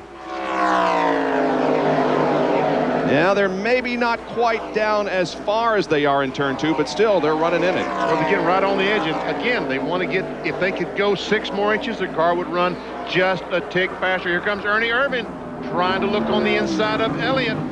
This would be the battle for 3rd position. Irvin low in the corner. Now that was turn 1 and he was down in the dirt there. That looks pretty torn up. And I'm looking at the grill of some of these cars coming here, and they're all matted with grass. You know, you can see that light color of green in there. They've got to watch the water temperature gauge to make sure that the grass, they don't get enough grass on the grill that the car will overheat. Ernie Irvin led 11 laps in 1994 and has 5 straight top 5 finishes in NASCAR Winston Cup competition. NASCAR is telling the teams, we're going to start, if you don't keep out of the grass, we will start penalizing you. That could get interesting. Now that could get very interesting. But it's about the only way that you can get the point across, perhaps, because those drivers are going to run down in there if they can. But if they may suffer a 1-lap penalty, it's certainly going to keep them out of there. And it puts you in mind of a few years back, the Indianapolis 500, when there was the apron where that grass is now. And they said, don't run under the white line. And then they started black flagging people who did it. Let's go to Jerry Punch. I'm sorry, Gary Gerald. Paul, actually, it's an interesting follow-up here. This news is not being received well by all of the drivers. Wally Dallenbach, for one, we were told, when informed of this, told the crew on the radio, well, then why don't we just let them drive the race car? He's not real happy about this. Jack? Gary, one of the things that all the crews are concerned about is keeping their fuel cool. Now, what does that mean? Well, you know, if the fuel's a little cooler when it goes in, it'll actually build more horsepower. So what a lot of teams have done is they've built up these heat shields. Once the 11 gallons are here ready to go, they cover them up until it's time to put it in the tank. We'll be expecting pit stops before too long, within the next 10 laps or so, undoubtedly. 0.3 of a second lead by Johnny Benson over Mark Martin. Bob, back to what we were talking about before. If they're going to start penalizing the guys for running through the dirt, I don't know who's going to be left running. They're all going through there at some time. And Benny, you know better than anybody. You know, if your car's not handling that good or you got a little push, you're going to put it down there as low as you can to try to get that front end to work. You want to get down. Oh, look at this. Look at Skinner. Oh, wow, man. Almost in the wall. He came out of corner number 4 with a head of steam build up, and if he didn't scrape the wall, he came very close to doing so. Mike Skinner, there he is, mired back in this group of traffic, and he right now is shown in 28th position. That is a huge group of cars. There's Bobby Hamilton, the STP car, trying to get by Bobby Labonte. Of course, it's Labonte up out of the groove. Takes a spot away. Bobby Hamilton had a terrific crash here at the Speedway yesterday during happy hour and had to go to the backup car. Now we see Michael Waltrip and Ricky Rudd moving to the inside. Michael Waltrip gets past Skinner. Well, Skinner moved down to go past, I think, Ricky Rudd or someone, and while he was alongside, Michael just got a good draft and went by both of them. Ken Schrader is involved in this fight also, along with Ricky Craven. Craven comes to the inside of Ken Schrader, and can he pick up the position? Not at the moment. Dick Trickle right behind Ricky Craven, and now Craven gets a good run off the corner. Some contact between the 43 and the 90. I thought Dick Trickle had bought the farm. Sorry, you okay? I almost bought the farm with a heart attack. Benny, I couldn't believe how sideways he got through there and caught it. Neither could I, Danny. You know, I have found it to be amazing how many corrections they're actually able to make in the corners here. This racetrack is almost flat, 9 degrees, and yet they're able to make all kinds of little turns, especially on the exit. Here is Rudd working to the inside of Skinner again as Ken Schrader and Michael Waltrip battle it out. Waltrip takes a spot away. There goes Skinner by. So Kenny Schrader is struggling with the Bud car now. Just some terrific competition here. Ted Musgrave is back here. That's Rick Mast in the number 1 car. And Ernie Irvin has just taken 3rd place from Bill Elliott.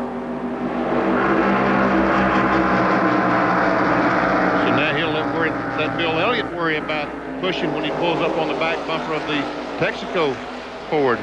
In the right rear window of the Robert Yates car, number 28, driven by Ernie Irvin, there is a sticker saying, in memory of Scott Brayton and his winning spirit. Mark Martin is getting racy now. Looking back on Mark Martin from the leader, Johnny Benson's onboard camera. Let's take a look at a replay. Watch this. Watch Dick Trickle how sideways he's going to get. I don't think there was any contact, as a matter of fact. Now that I look at that angle. Benny, is that just because that other car, the 43 car, was underneath him and just took some air away that it got him moving sideways? I believe that's exactly right, Danny Sullivan. Let's go down to Jackaroo. Boy, you guys are unfair to me. I'm telling you all about this thing, the way to keep the fuel cool. You don't even put me on camera. Here is the mat. You see, it's heat sensitive. It absorbs the heat and keeps the 11 gallons of fuel cool. Now, do you think we could get one of these for me and the rest of the guys in the pits? Because it's hot. The temperature has been increasing every day that the cars have been here. Wednesday, temperature in the mid-70s. On Thursday, temperature in the upper 70s. Friday, the temperature reached the low 90s and it's going to reach the mid to upper 80s, I should say, here this afternoon. And of course, whenever there is a change of temperature, it affects the handling of the car. Dr. Jerry Punch. Well, early today we saw Kenny Schrader toward the front of the field, and Benny, you mentioned a moment ago, he's had tremendous problems the last 15 or 16 laps. No matter what the crew has done to the car, it continues to get loose when he gets in traffic. When the car gets up behind the Budweiser Chevrolet, he said, I can't drive it. I can't even turn it in the corner. They're going to make some radical changes to the chassis on this pit stop to somehow try to dial that car in. Let's check in with Gary Gerald. We're talking about Fords on the move. The 88 Ford, driven by Dale Jarrett, is making a terrific run. He's now in the top 10. He's pushing the envelope a bit. He just told his crew that 2 laps ago, he brushed the turn 3 crash wall. He said the car's still all right. And the last guy he just passed was Rusty Wallace. So he's come from 24th to the top 10, now in the 8th position. Well, we just had Mark Martin over here get passed. It was Ernie Irvin just moved under him. Mark's dropped quite a bit of ground there. Ernie just made a great move on him.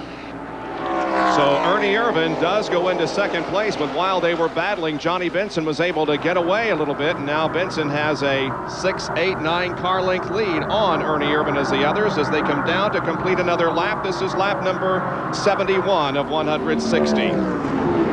For those of you who are concerned about Jeff Gordon, he crashed very early in the event. They are still working on the car to try to get him back out and get a few more Winston Cup points. But he is okay. The only driver injury so far, Kyle Petty, on his way to Methodist Hospital for x-rays. Injuries not believed to be serious. Sterling Marlin also involved in that crash with Kyle. He is okay. Now, good battle shaping up for third here as Bill Elliott comes up on Mark Martin. Mark all of a sudden losing the handle. Pressing the leader just a moment ago has dropped back 2 or 3 seconds. Benny, it really looks like if they make a mistake or get the car a little sideways, have to lift out of it, they really lose a tremendous amount of momentum. I agree with that. Getting off the gas, just almost like Talladega. The more you stay on the gas, the faster you're going. I was going to say it isn't as bad as when you lift in a restrictor plate race, and this is not a restrictor plate race, but still, anytime you pop that throttle, it takes a long time to get the RPMs and the momentum back up. Ernie Irvin closing in on Johnny Benson here.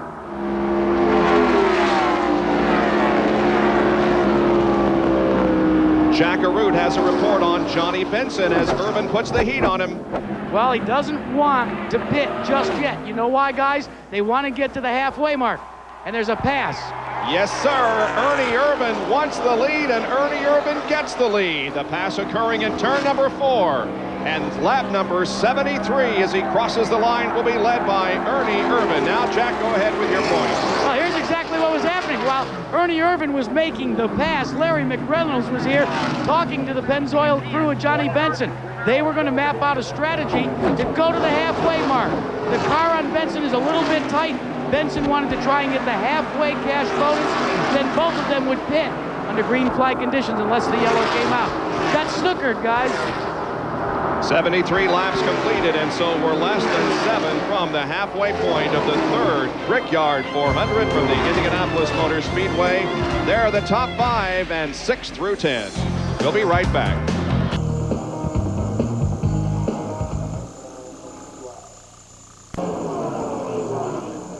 Okay, I'll try to get there. Thanks. Thank you.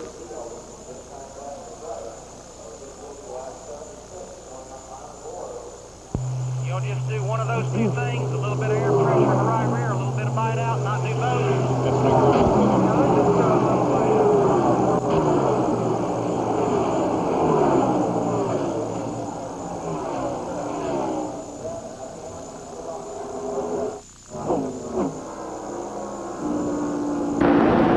76 laps completed in the Brickyard 400.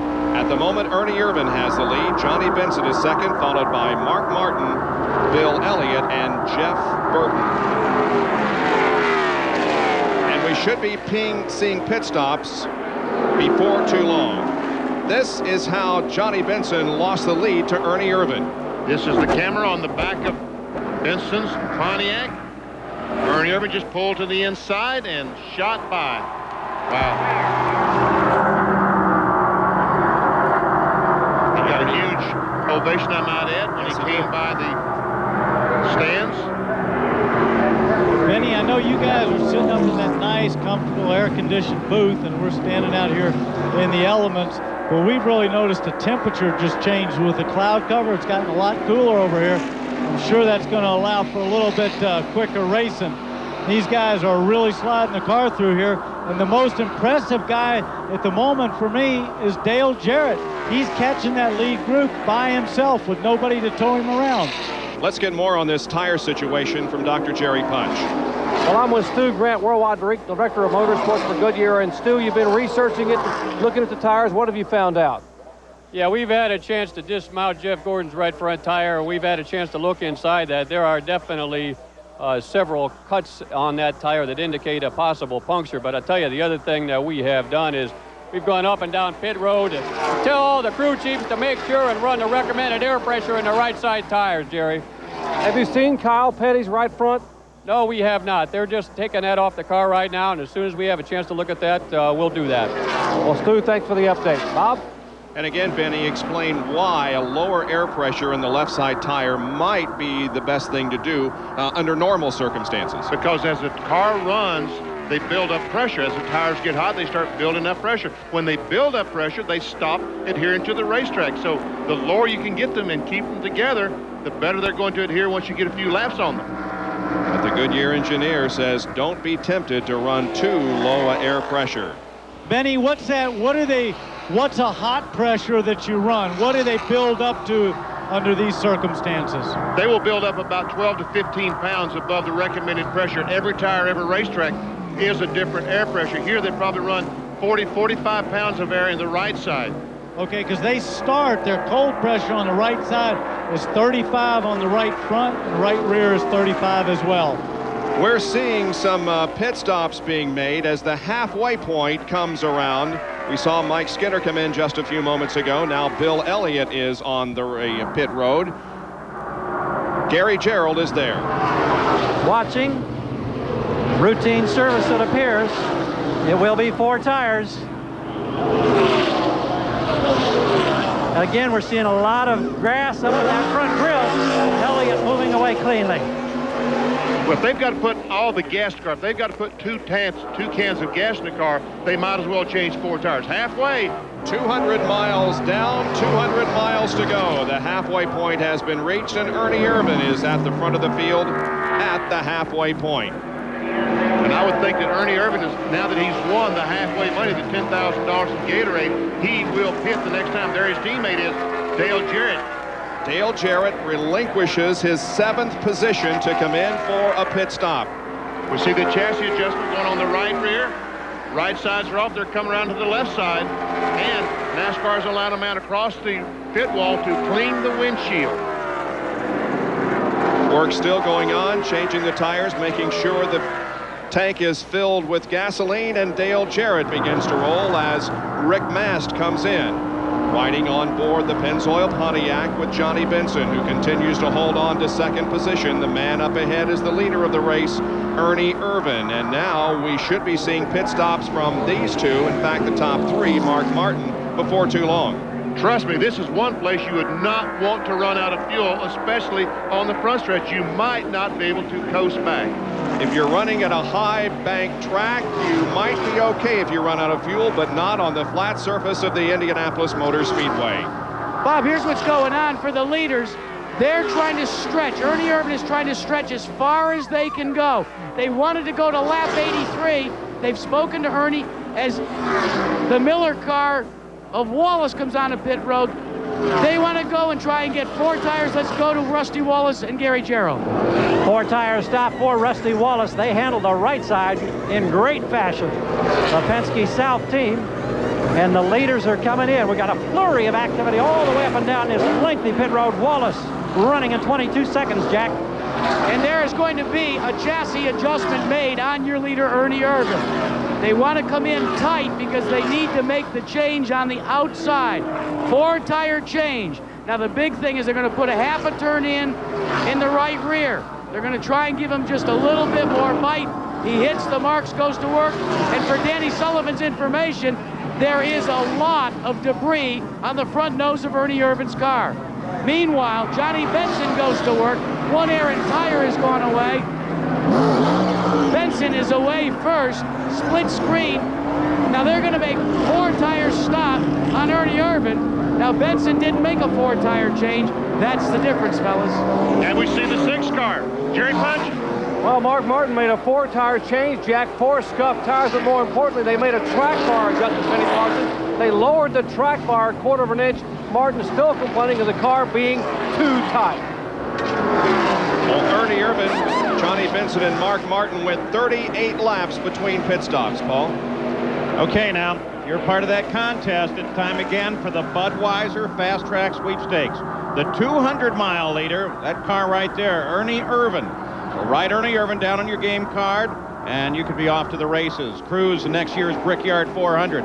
Stay tuned now for the 300-mile leader as we continue your chance to win. Brought to you by Budweiser, the king of beers.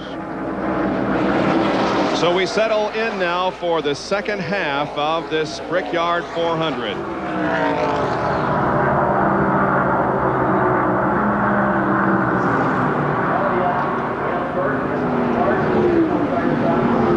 Ernie Irvan was the leader at the halfway point. However, now Johnny Benson is shown at the front of the field, and Ernie Irvan in 3rd position, about 5 seconds back. These fellows have changed 2 tires every stop today, I believe. First time right sides, next time's left, and now back to right sides again. And it may be good strategy. Looks like it's working very well for Benson now. Car seems to be handling as well with used tires, right or left, as they are with new ones. Running in 2nd position at the moment is Jimmy Spencer. He's about 4 seconds behind. Bill Elliott running 4th, and Jeff Burton is in the 5th position. Here comes Jimmy Spencer. There is the separation between 1st and 2nd, and then Ernie Irvan, followed closely by Bill Elliott and Jeff Burton. So Burton had a great pit stop. Back in the mix. 3rd, 4th, and 5th position.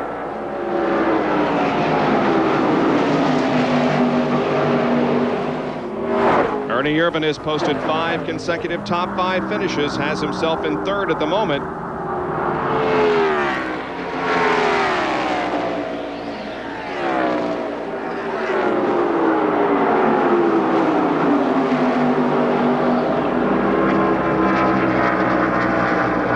look at the race recap at the conclusion of 80 laps, 200 miles, with, at the time, Ernie Irvin as the leader. That, of course, has changed.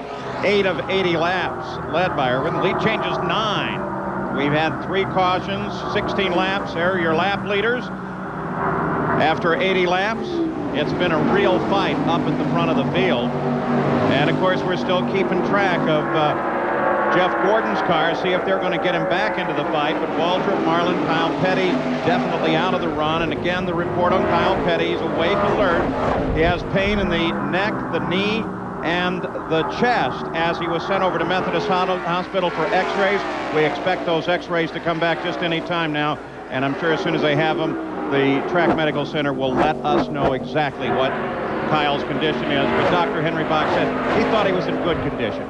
Joe Nemechek and the crew are receiving a stop-and-go penalty for not having control of a tire which rolled across pit road. So Joe Nemechek will have to come in for a quick stop-and-go penalty.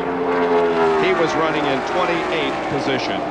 Johnny Benson leads the Brickyard 400 at the Indianapolis Motor Speedway. We'll be back in just a moment. Stay with us. Budweiser presents the Brickyard 400, Year 3. Well, I'd have to say that it's definitely got to be, obviously, one of our biggest events of the year. You know, I mean, Daytona's big, Charlotte's big in that. But this is the biggest purse we run for throughout the year. Just the tradition and the history up here at Indianapolis Motor Speedway, and the Winston Cup being accepted is big enough to come up here and fill the place. It's a pretty tremendously important race for us. 2 pounds on the tire pressure to get to the recommended pressure. And now it's funny because now the spotters have to talk to the drivers each corner whether they're in the dirt or not.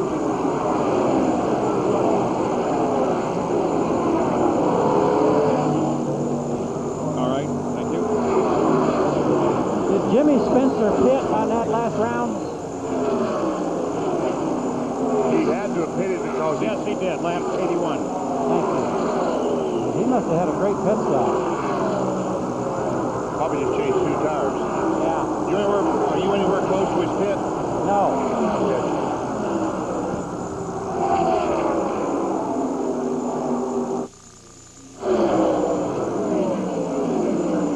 Well, I'm not that far away. I can go find out.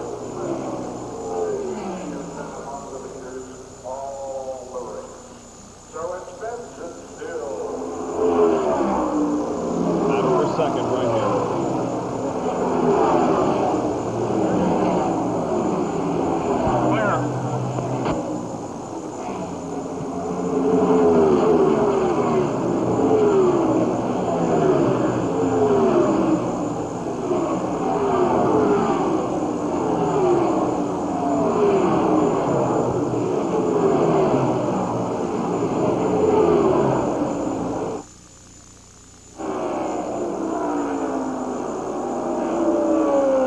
Benson continues to lead the Brickyard 400. We have had a change for second position as Ernie Irvin got by Jimmy Spencer. Irvin to second, Spencer third, as Bill Elliott and Jeff Burton continue to run in 4th and 5th. There's the interval between Benson, and here comes second place Ernie Irvin. A couple of cars in between them.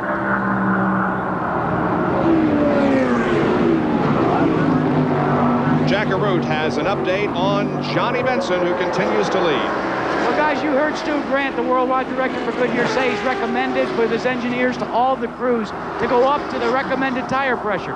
That's what Johnny Benson's crew did on that last exchange of tires. They let Benson know, and instead of curing the slight tightness or the push that they had in the car, going up on the air pressure has exacerbated it. It's a little bit more pushy, but they said better safe than sorry. In the meantime, forget about the spotters telling you whether you're clear of traffic or whether there's an accident. What they're doing now is playing the role of referee.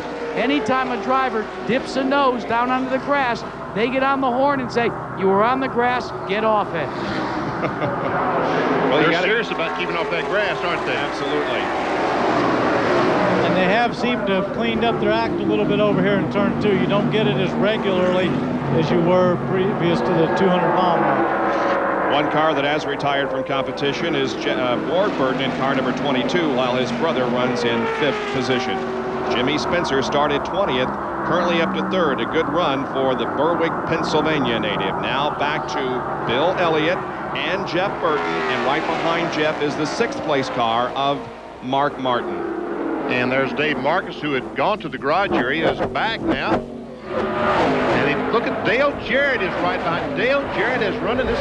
Didn't someone say a moment ago he's fast and running the cars down by himself without the aid of a draft? Here he comes.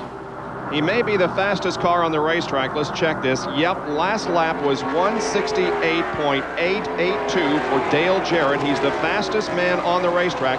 That last lap was 169.8. So he's about a mile an hour faster than everybody else out there. And he's closing in quickly on Bill Elliott. And this is the same car that he smacked the wall with trying to qualify. There we see a battle for the position between Jeff Burton and Mark Martin. You can see Jeff make a hand gesture out the side of the car, and Mark Martin goes to the inside and picks up 5th place. That was telling Mark to go ahead. I know that you're there. When you get to the corner, go on in the corner. I will not block you. There we see Dale Jarrett take the spot away from Bill Elliott. Once again, that is the same car that he smacked the wall with. The crew, Todd Parrott and the crew repaired it. It looks like they've done a good job. Dale Jarrett has been very consistent the last few races. Of course, he led the point standings in the early part of the year after his 2nd win of the Daytona 500. But his recent performances have put him within 59 points of the lead in the NASCAR Winston Cup point standings. 5 consecutive top 5 finishes. Where will he finish next week when NASCAR heads to Watkins Glen International for the running of the Bud at the Glen? That's next Sunday afternoon at 1 o'clock Eastern Time on ESPN. We'll both be there. Yep. That's, of course, NASCAR's visit to its 2nd road course of the year. They run at Sears Point in Sonoma, California, and at Watkins Glen International. 4th, 5th, 6th, and 7th. Let's drop back a little bit and see what's going on behind. Here comes Terry Labonte to the inside of Lake Speed. Lake still in the top 10, having a great run, but he loses a position here to Terry Labonte. Labonte goes to 8th. Lake Speed back to 9th. Lake is having a great run. We saw Gary Bradbury just a moment ago. He's a lap down. And for you Dale Earnhardt fans, Dale, of course, is not in the car. Mike Skinner is. Skinner is running in 26th spot. Terry Labonte, 2nd in points, just 9 behind Jeff Gordon. Here is Dr. Jerry Punch. Well, Mark Martin can't talk to his teammate, Jeff Burton, but he knows that his car owner, Jack Roush, can. So what Mark did a moment ago, he radioed Jack Roush and said, hey, tell this guy behind me, the 99, to tuck in behind me and stay with me, and we'll run him down. So he's got to help me. If he helps me, it'll help us both. Little teamwork going on here. Yes. That is the wave of the future. Seems to be the wave of the future in Winston Cup racing. 2- and 3-car teams. But Benny, the guy that's catching them both is Dale Jarrett. I keep saying he's handling awful good. He looks so good through here. He just looks like he's on rail. And I'm not so sure. We've had this temperature go down at least 5, if not 10 degrees over here. Cloud cover, and I think the track's going to get faster as it cools down. Every afternoon about this time in the last 4 days, the clouds have moved in, and that's the situation we have today. Here comes a very battered and beat up car of Jeff Gordon. They have the repairs made that will allow him to go onto the racetrack and make some more laps so that he can move up perhaps a couple of positions in the standings and some points. Jackaroo. And Bob, this shows you how up to speed NASCAR is. The last thing that a NASCAR official said to Jeff Gordon before he strapped himself in the car, look, make sure you stay out of the way of the leaders. Obviously, he will not be up to speed, and his goal and his purpose right now is just to complete some laps and maybe move up a couple of positions in the point standings. There's the leader of the race, Johnny Benson. And we will be back to the 3rd annual Brickyard 400 from the Indianapolis Motor Speedway after this message and a word from our ABC stations.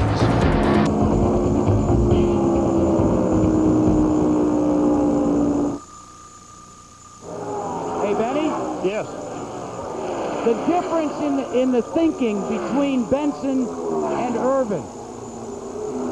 Larry McReynolds felt like it's better to go for 4 now while you're leading than it was, and then they'll go for 3, they'll go for 2 for the rest of the race. Exactly, yeah. In the case of Benson, though, they felt like even if they lost the lead, they want to continue that one side only for track position.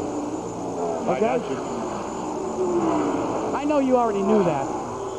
Bob Goodrich, are you catching my light at all? Okay. Well, I'll tell you, we're going to have you for dinner tonight, Bob. You don't watch our lights.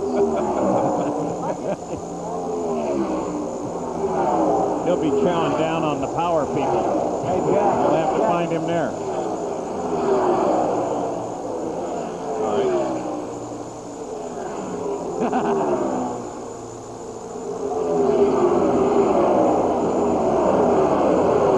Jack, not surprising.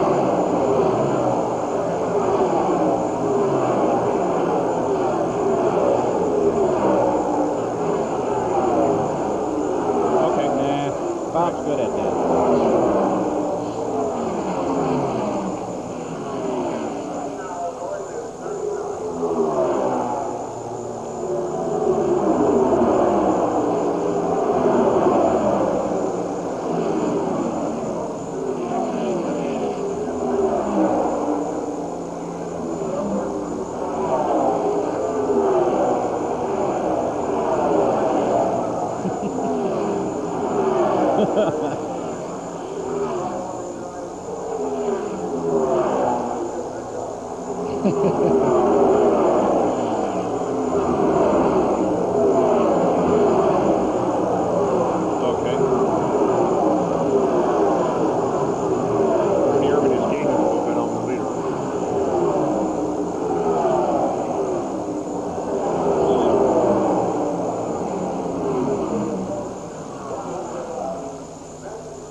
ABC's Wide World of Sports.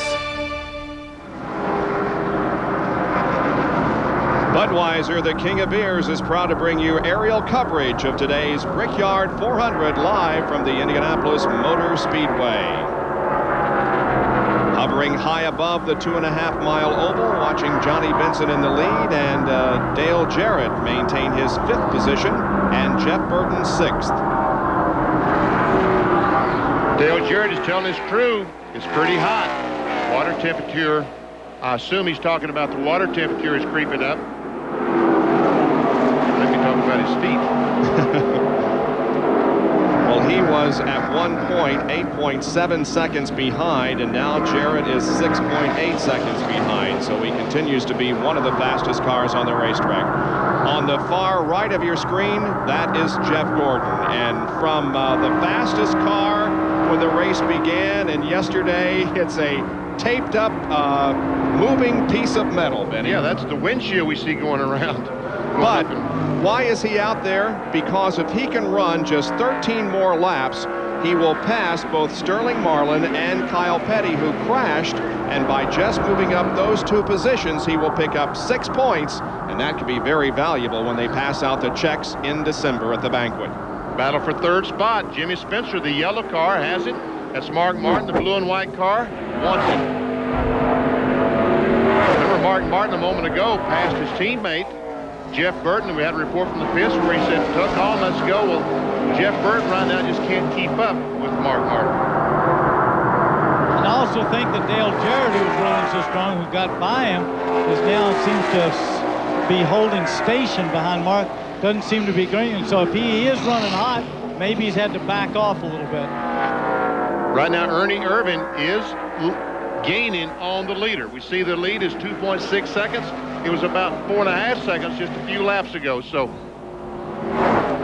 he is gaining. Gary Gerald? Well, Benny, we just checked with Todd Parrott to see how he would respond. He said, "Are you running hot?" He grinned and he said, "No, my driver is hot, but we're all right." Now, is he playing games? I don't know. Yeah. It's pretty warm out there. He might be getting, and this is a fairly flat racetrack. A lot of folks around here, a lot of grandstands around here, so maybe there's not a lot of breeze in the car. They do have the window in the right side of the car. Benny, that's the one great thing about those open cockpits. You got about a 220 mile an hour breeze most of the time. Benny, or what we seeing here with Ernie catching them is the fact that he took on 4 tires as opposed to Benson's 2 tires, and we're getting sort of later in the run. The tires are being scrubbed in a little bit. Is that what we're seeing here? I would believe that is the case, that right now the 4 tire change is starting to make a difference. Only had 3 caution periods during the Brickyard 400 so far. We have been green since lap 48. Jackarute has more from pit road. Well, Bob, I think you're absolutely right what Benny said, but here's what Larry McReynolds has told Ernie Irvan. Don't worry about using up the fuel, but make sure you try and conserve the tires. So even though they've got better rubber on one side than Johnny Benson, they want to try and conserve it. Why? Because the next time, they're only going to change 2. This is a good little battle here between Jimmy Spencer and Mark Martin. Martin is all over the back end of Spencer, but just cannot make the pass. Boy, Benson just had a wiggle on there following Dick Trickle's car. He got in there real close underneath 2, got it a little bit sideways, had to back out of it. Now you can see how close it is between first and second as Ernie Irvan will go to the inside and pass Michael Waltrip. And Johnny Benson is having a tough time getting by Dick Trickle. Now he'll be able to do so out of the corner and onto the straightaway. Michael Waltrip shooting down to the inside of the racetrack as Ernie Irvan tries to tuck right in on the back bumper of the Pennzoil Pontiac. Well, here's our race recap after 100 laps. We've got 60 to go in this Brickyard 400. Did you see the dust and debris that flew up as Benson went on the outside of Triple in turn 1? Oh yeah, it's bad over here too. These guys come back, we just get covered by it when they're out there running the outside groove. But look at Ernie right there. Whoa! Right up to the back part of the bumper. Well, he wants to get to the corner before Dick Trickle. He does not want to get caught on the outside like Johnny Benson did in turn 1. This is a battle for the lead. Johnny Benson, with whom we're riding, is the leader of the race. Ernie Irvan is in second spot. Johnny Benson has been the top finishing rookie in 17 of 18 races this season. The only one to break that was Randy McDonald in the first race of the year at Pocono. But Benson, without question, wins the Rookie of the Year honors. Question right now is, can he pull off the first and certainly one of the biggest victories that he will ever have in his career? That would be an upset, wouldn't you think? If Johnny Benson pulls off the Brickyard 400, that will be called an upset.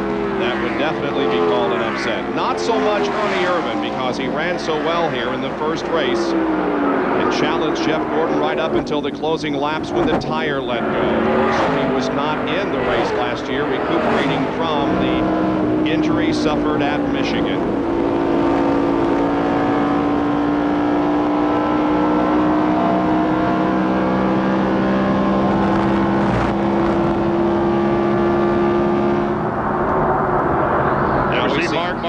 To get by Spencer. Actually, he's by Spencer already. We missed that a moment ago. Spencer has fallen back to the 6th spot. A moment ago, Spencer was running in 3rd spot, but now has dropped back to 6th. We've been concentrating on the leader. And of course, that puts Dale Jarrett. He is right behind Mark Martin. Well, the focus of attention continues to be at the front. Look at Ernie. Got a good run off of the backstretch there into the corner. They come onto the short chute, and Irvan will look to the inside of Johnny Benson and see if he can get the lead in turn 4. Not at the moment, but maybe he'll have the momentum build up down the straightaway. Here they come.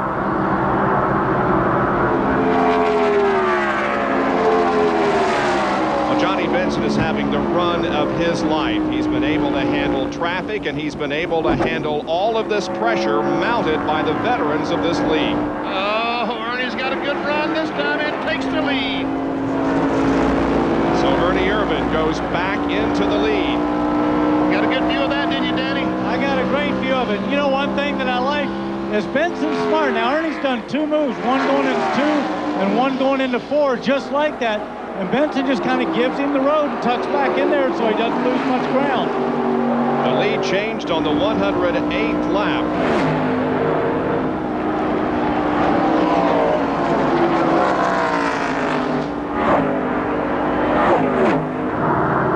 Benny, I think that shows pretty smart racing on Benson's part. He knows there's a lot of racing to go, knows Ernie's got that run on him, plays it smart, he's still tucked right in there behind him. He is a rookie, but a very smart rookie, Danny. Here are the top 10 after 108 laps. It's Irvin, Benson, Martin, Jarrett, and Burton. 6 through 10, Spencer, Elliott, Lamani, Shepard, and Hutt Strickland.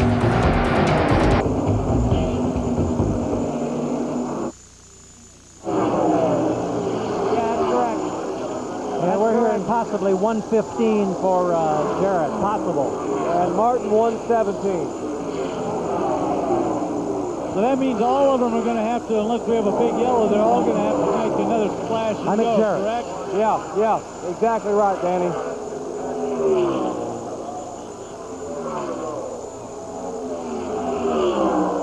Somebody would probably have to make it to what lap 122? Gary, they'd have to go to 120 if they had any chance of making it. Well, 122 probably.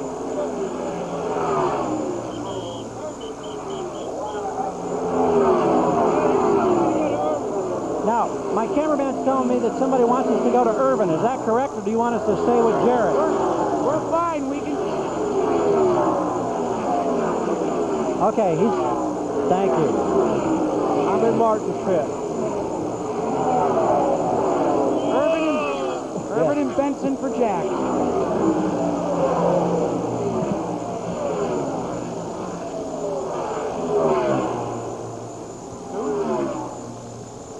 How about that? Radio.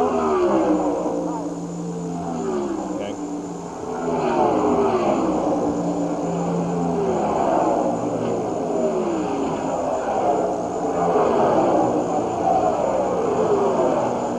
Jarrett's looking to pass Martin.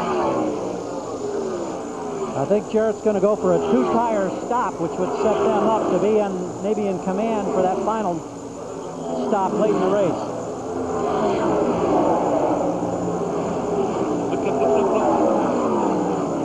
What? Jarrett's sticking his hand out the windshield, trying to get some air in on his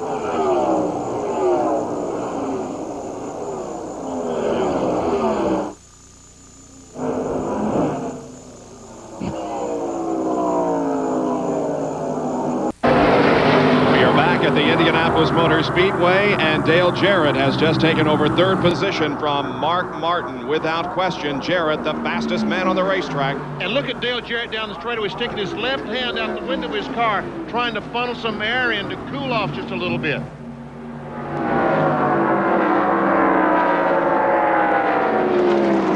Here's how the pass occurred. Comes off the corner and just dives in there. Mark Martin basically gave him the road. As a matter of fact, when they got to the straightaway, Dale Jarrett waved and said, "Thanks, Mark. Appreciate you not holding me up." We have a Pontiac leading this race. Jimmy Spencer had his hand out the window trying to cool himself off. These guys, and the temperature, Danny, I've been told, has dropped from 89 degrees to 82. You're right. It is cooling off out there, but they're hot in the cars.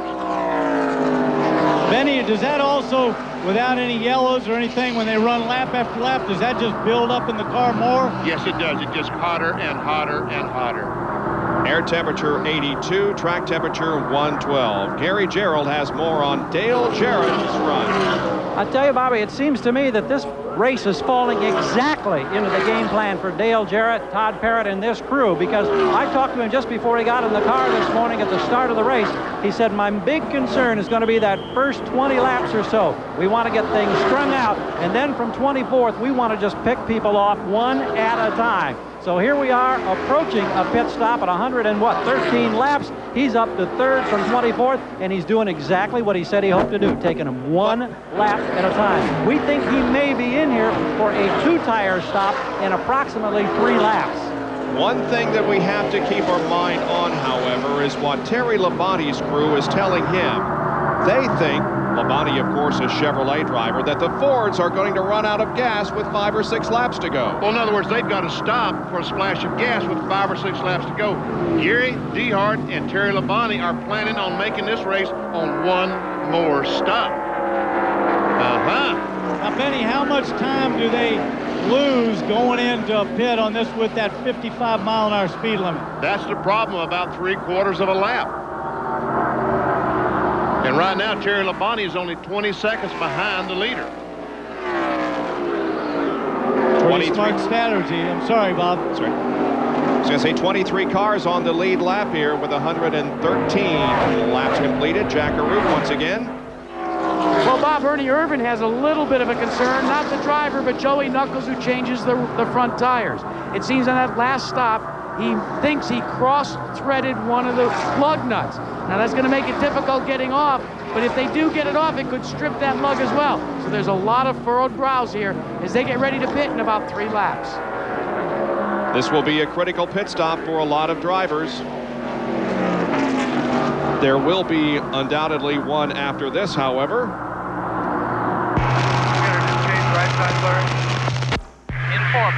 There we see those cars. We're hearing Ernie Irvan and Larry McReynolds having conversation regarding how many tires are going to change during the stop.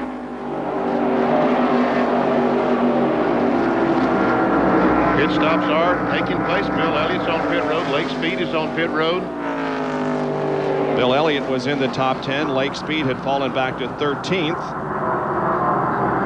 Jimmy Spencer comes down pit road. There you see Kenny Wallace at the top of your screen coming in.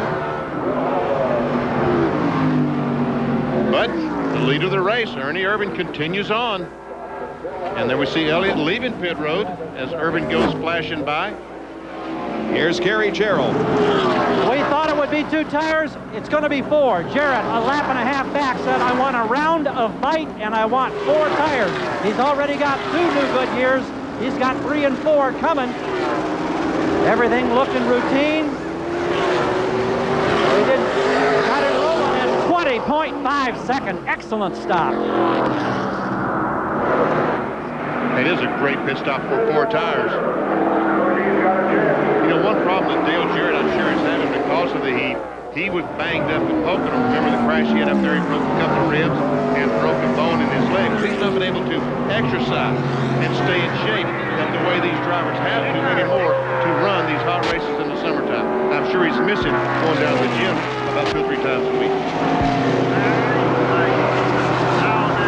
Dale Jarrett finished 3rd here last year. There is the leader, Ernie Irvan. Conversation continues between him and Larry McReynolds.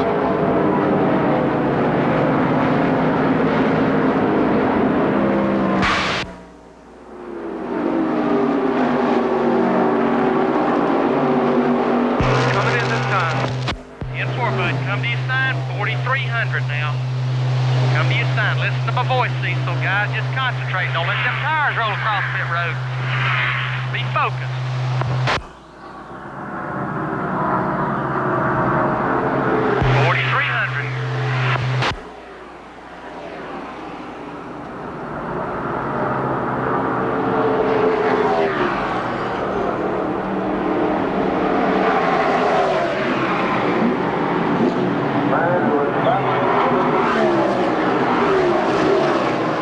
So Ernie Irvan is in.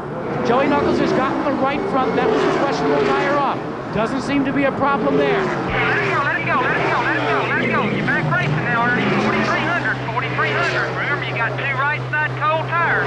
There you go. You heard Larry McReynolds trying to take his driver back out onto the racetrack. 4,300 representing the RPM that car should be at, not above that, because that would represent possibly a violation of the speed limit. Exactly.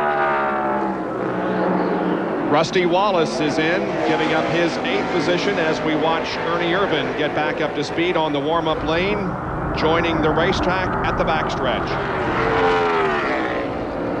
And they waited to put fuel in. Here comes Mark Martin, the 2nd place car in. Dr. Jerry Punch, he's headed toward you. Mark Martin gives up 2nd spot.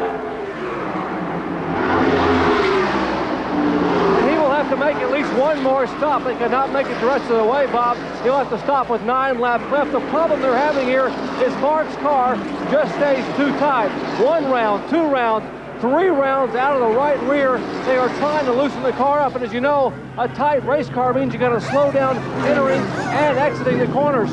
4 scuff tires, full of fuel, 3 rounds out, and he is out of the way in 19.6 seconds. Excellent pit stop. Wow, 19.6, 4 tires, and only 2 impact wrenches. Last year at the Brickyard, these teams could use 3 guns. Now they can only use 2. Well, Johnny Benson is a leader, Jackaroo. But he's going to be coming onto pit road. They were trying to stretch as very long as they could to make this on 1 more stop. But he just reported a fluctuation in Johnny Benson's fuel pressure gauge. He said, I'm coming to pit road, guys. We don't want to chance it any longer. His crew chief said 10-4. And so we watch him enter turn number 3. Jeff Burton passed him there in the backstretch. Burton has already been in for his pit stop. So here goes Benson into the pits. He relinquishes the lead to Terry Labonte. Comes off the corner at almost full speed, but has to get it slowed down to 55. Jackaroo called the stop of Johnny Benson. Well, there was a lot of talk on whether to go with right sides only or take 4 all the way around. Ernie Irvin made that call by taking only 1 side, the right side. So now Johnny Benson is going to do likewise.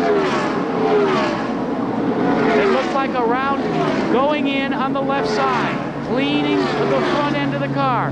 The work is completed. Now taking all the fuel in 11.2 seconds. They hope they've got enough now to go the distance and come home in front. Well, it's going to be very interesting to see if he can go the distance. Here comes Ernie Irvin at full speed into turn 1. And there goes Benson on the pit road. So these cars are going to be awfully close when they get to the backstretch. Benson is still on the warm-up lane. Here comes Irvin at full speed. He goes by Benson. Of course, you can't run at full speed on that warm-up lane, but there is no speed limit. At the moment, Terry Labonte has picked up the lead of this race, but he needs a pit stop before too long. Well, we've set up now for what could be the final run, although some cars are going to have to make a pit stop before the end of this Brickyard 400 at Indianapolis, Indiana. Pennzoil presents the Brickyard 400, Year 3. Oh, this is great. You know, when I was a kid, I've always been involved in stock car racing, but I've always watched the Indy 500. And this is pretty exciting, coming down here for a rookie for myself for the first time, and this is great to be here at the Brickyard. I mean, it's definitely overwhelming, but it's definitely a highlight of my career. I don't think he's pitted yet. For all practical purposes, Irvin is the leader. No, he's talking about the Budweiser thing. Oh, I'm sorry. We'll have to find out. I think it was Terry Labonte. Now it was Benson. Was it Benson? Was it Benson? Yep. He came in the pit south of the line. Pit position is what got it. He came in the pit south of the line. Bob Goodrich, can you hear my mic okay?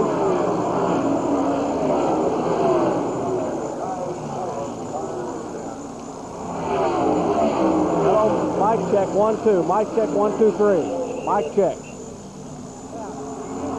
Said it was fluctuating during the pit stop. My level was coming on. I could not hear the radio communication between Irvin and Bruce. I had nothing in my headset.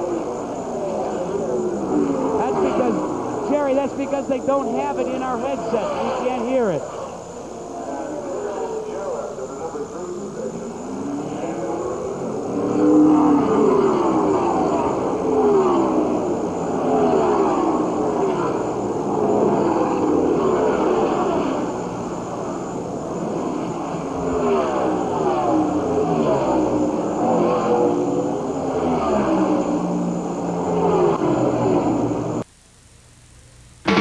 ABC's Wide World of Sports, the 1996 Brickyard 400. Brought to you by Genuine Chevrolet, the cars more champions trust. Delco Electronics, official sponsor of the 1996 Brickyard 400. And Pennzoil Motor Oil, first to fully achieve the tougher 1997 GF2 performance standard.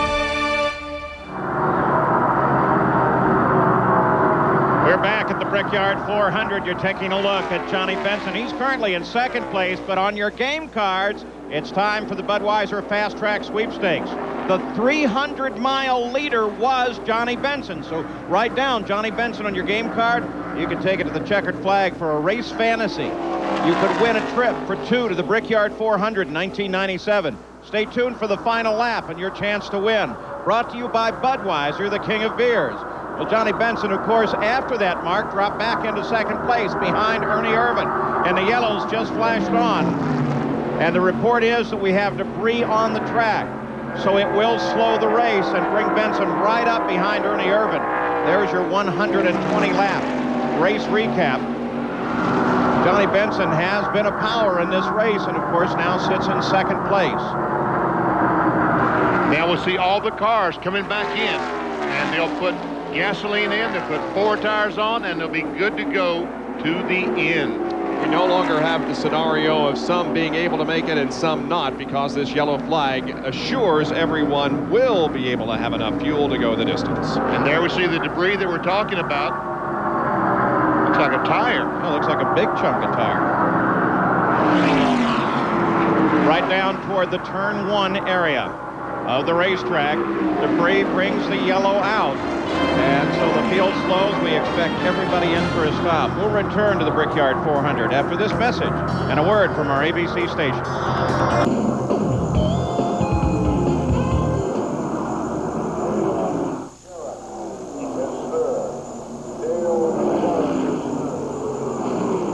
And by the way, Jeff Gordon just pulled behind the wall, and he did so because of what I explained earlier in the race. He completed enough laps to move up 2 positions. Gained 6 points. Yeah, will do. He cannot move up anymore. Yep. He's 38 laps behind. No, that's right. Yeah, but he's running so slow. Where the heck are you going? What?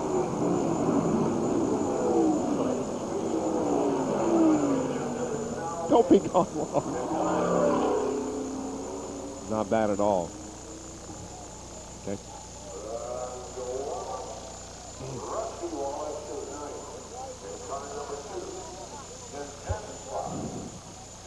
Car number 75 was Morgan Shepherd. Morgan Shepherd is 10-10.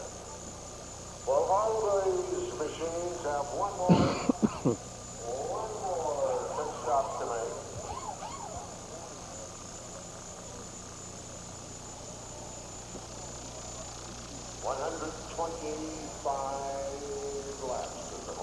Here they come. Dale Jarrett took on 4 tires the last time. Mark Martin 4. Johnny Rowland 2. Johnny Benson 2.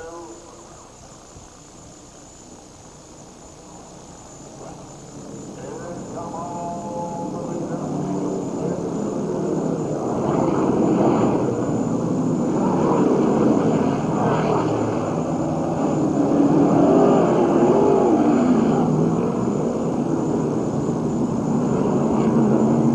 They raised the track bar for Benson. They raised the track bar. Admitting to Mark Martin, they're going to raise it 3 rounds. He's still way too tight. They didn't do a thing to Jarrett, and he may have gained position going out. I don't know. It was awful quick.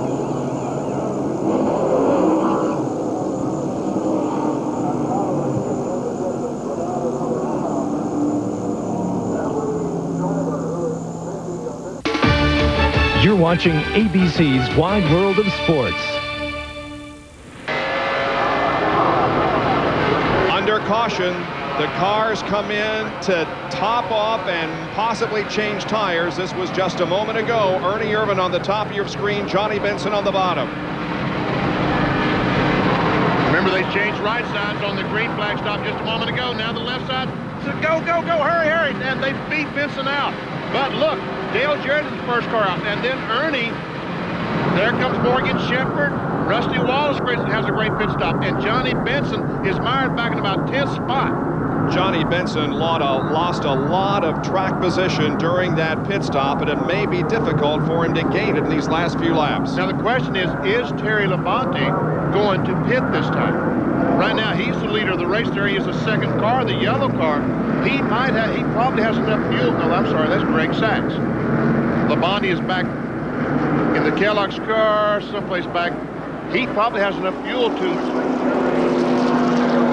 finish the race. He might not come in. Gerald, is he going to pit? Well, Benny, we just moved away from that pit, but just as that yellow came out, I had just talked to Rick Hendrick, and I said, are you prepared to go all the way? And he says, that's our plan. That was with 39 laps to go. And I said, and you're hoping that the Fords have to make a late stop? And he smiled and said, exactly. Then the yellow came, which may have negated all that strategy because the Fords have come in and topped off. Labonte is staying on the track. Jarrett's crew made no changes. They just topped off the fuel while some of the other leaders were making changes in the handling. That's why Dale got a jump and gained a couple of positions coming out of here on this yellow.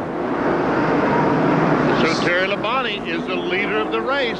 And we'll see if he can hold off the challenge of the others. This may be very smart pit strategy on the part of Terry Labonte, who has taken over the lead of the race and is second in the point standings going in. Terry Labonte becomes the 12th different leader of this race. There were 11 different leaders last year and 13 different leaders in 1994. Well, next Sunday, the IndyCar Series heads to the road course at Mid-Ohio. Two-time winner and defending champion Al Unser Jr. challenges the field at the Miller 200. That's next Sunday at 3 Eastern, 2 Central and Pacific here on ABC Sports. Now, Mike Skinner, of course, took over the driving chores for Dale Earnhardt early in the race. Mike Skinner, the Craftsman Truck Series champion, has moved to 17th position, a very respectable run for the young man. When he got in and replaced Earnhardt, he had to start last.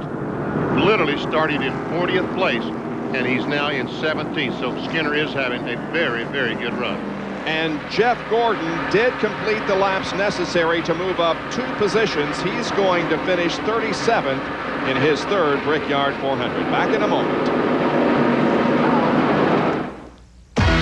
Delco Electronics presents the Brickyard 400, Year 3.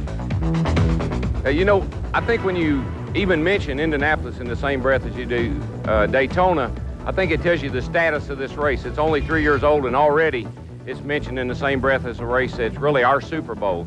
You may win Daytona, and a lot of people know about it, but when you win at Indy, the whole world knows about it. Aerial facilities provided by Budweiser, the king of beers, proud to be a sponsor of the Brickyard 400, and we are about to go back to green flag racing. The green will come out on lap number 130. We will have 30 laps to go. Terry Labonte, who did not make a pit stop, is the leader of the race. Ricky Rudd is running second. Ricky Rudd also did not pit on this caution flag. He had just pitted and put his gas in the car, and he is trying to get by Labonte. So some drivers that we have not seen run up front have played some very smart strategy regarding pit stops. Now the question is, can they stay at the front, or can the drivers that we have seen running up at the top, including Mark Martin and Ernie Irvin and Johnny Benson, make a charge? And Dale Jarrett. Your Jarrett is the car that's been up front predominantly today, is in third spot, goes by Bobby Labonte, and takes off after Ricky Rudd and Terry Labonte. Meanwhile, there comes Ernie Irvin. He is now the 4th place car. We are set up for a terrific finish here at the Brickyard 400. Lap number 130 has been completed.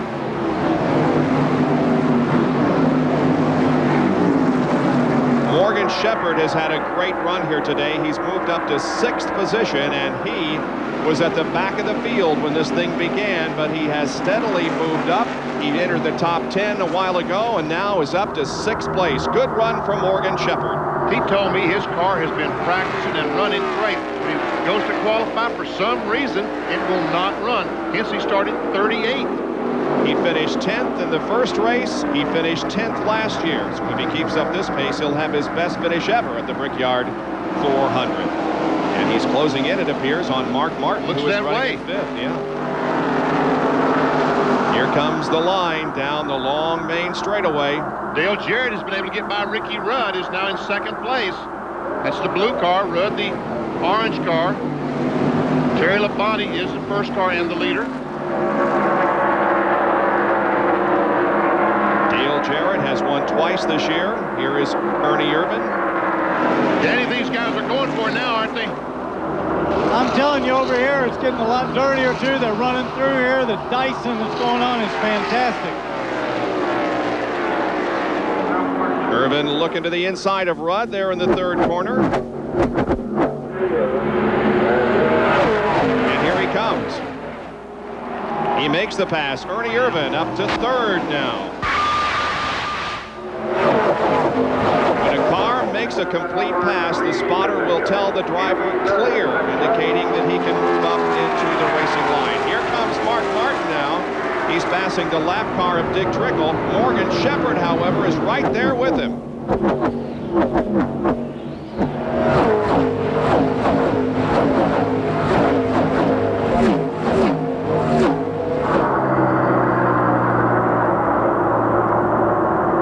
There's the leader on the left, Terry Labonte. Kellogg's. Dale Jarrett in 2nd place. His teammate, Ernie Irvin, Hamlin car is in 3rd. The 2 Robert Yates cars running 2nd and 3rd. The leader, Rick Hendrick's car, or the leader, Terry Labonte's car, is owned by Rick Hendrick. Jeff Gordon, the other member of this team, or an other member of the team, is 37th, and Ken Schrader is 19th. Gary Gerald. Leaders flashing by us, Benny. It looked like about 3 car lengths between Labonte and Jarrett. Jarrett's crew, we are told, telling him on the radio, they still believe Labonte is going to have to stop. That's not the feeling in the Labonte camp. So we play out the strategy here. Will the gamble pay off for Terry Labonte? 1 short track win this season, 5 second-place finishes, looking for big bucks and glory right now with less than 30 to go. Well, for quite a while now, it's been the Labonte team that's saying everybody else is going to have to stop, not us. And they all stopped and got a splash of gas on this caution. He did not. He stayed out because they said, we can make it. Can he make it? We'll find out shortly. The leaders just turned their fastest laps of the race. Labonte at 170.5, Jarrett at 170.7. So they are flying. That's about 3 miles an hour up from what they were just a bit ago. Danny, Ernie Irvin just cracked one at 171. Go ahead, Danny Sullivan. Yeah, but don't we want to see, Benny, don't we want to see Jarrett in the front?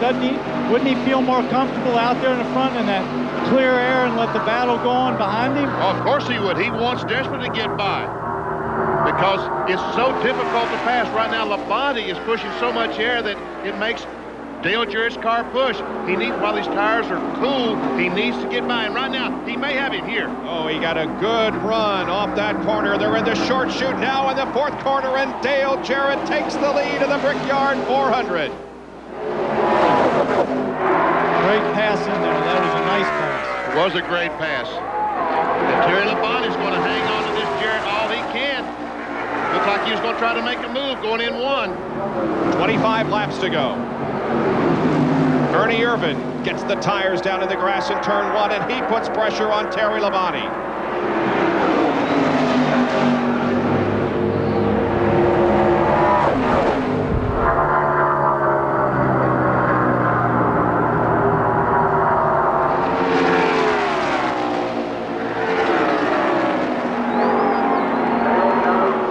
We'll listen for any transmission, radio transmission between Ernie Irvin and Larry McReynolds.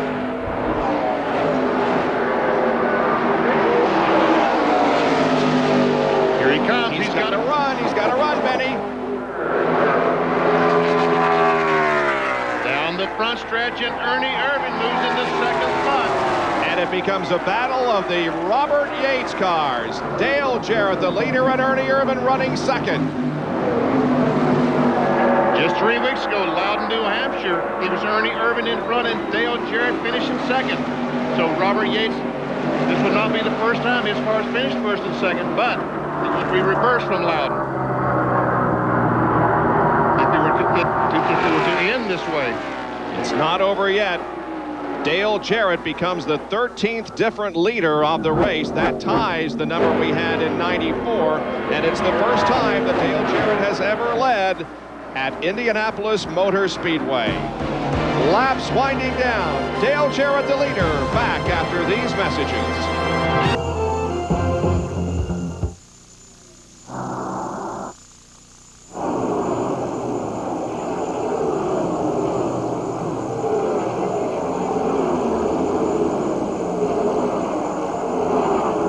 When you get to it, I can still update Childress. Okay.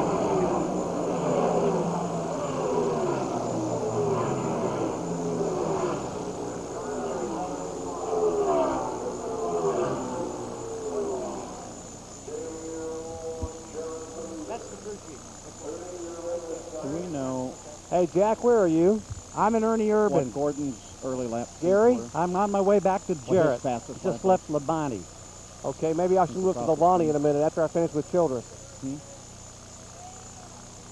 That'd be okay?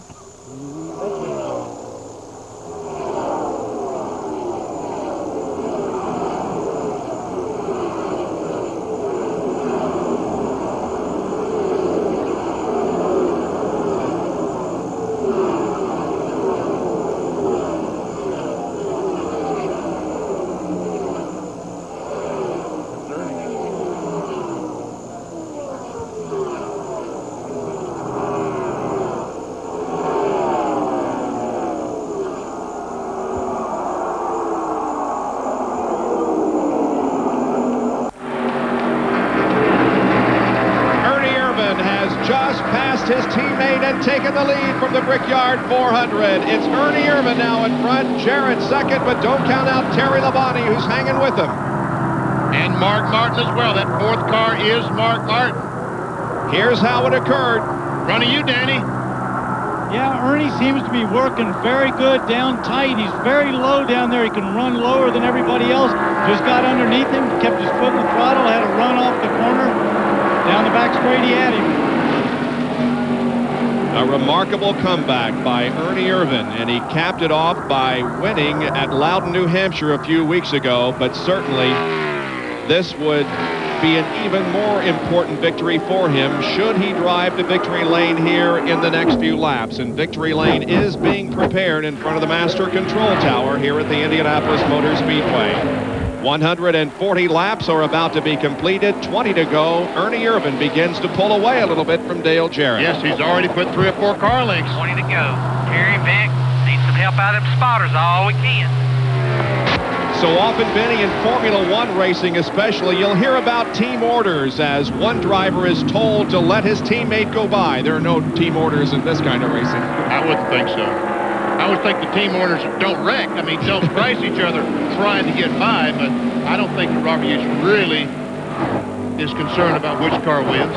Dale Jarrett certainly is closer to a possible Winston Cup championship, being 4th in the points and only 59 behind. And Ernie Irvin is is in the top 10. He is 443 points behind the leader. Benny, a question to you. I was noticing his car seems to be what we call in open wheel racing very neutral, almost to the point of being a little bit where it wants to be loose. Is that going to play a factor later on? Will it go more that direction, or what will happen? Normally they do. Normally they do get a little bit looser as the time goes on, but there's just 19 laps to go. Maybe. Now, can he get by Ricky Craven? Yes, he can. Now, if Craven stays up. Also allowed Dale Jarrett to close up a little bit, passing that car. But yet the cars have a tendency to get looser and looser as the run goes on. Here comes Terry Labonte moving to the inside of Ricky Craven, and Craven pulled to the inside to allow Mark Martin to go ahead.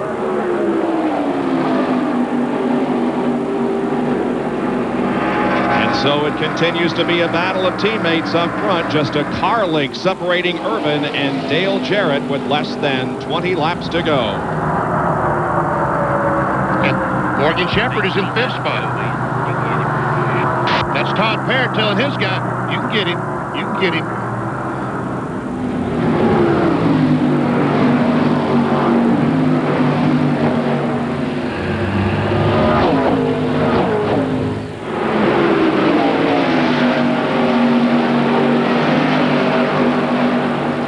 Sunday, August 18th, the Indy Racing League kicks off their 96-97 season. Indy 500 winner Buddy Lazier and the drivers of the IRL head to New Hampshire for the True Value 200, Sunday, August 18th. And Ernie Irvan is the leader of the race. And he's gotten there by driving incredibly hard this last segment. He has the fastest lap of the race at 171.3 miles an hour. Morgan Shepherd, currently fifth, is the second quickest, and he's done it at approximately the same time about 8 laps ago at 171.2. There are 23 cars on the lead lap. The top 2 separated by just a couple of tenths.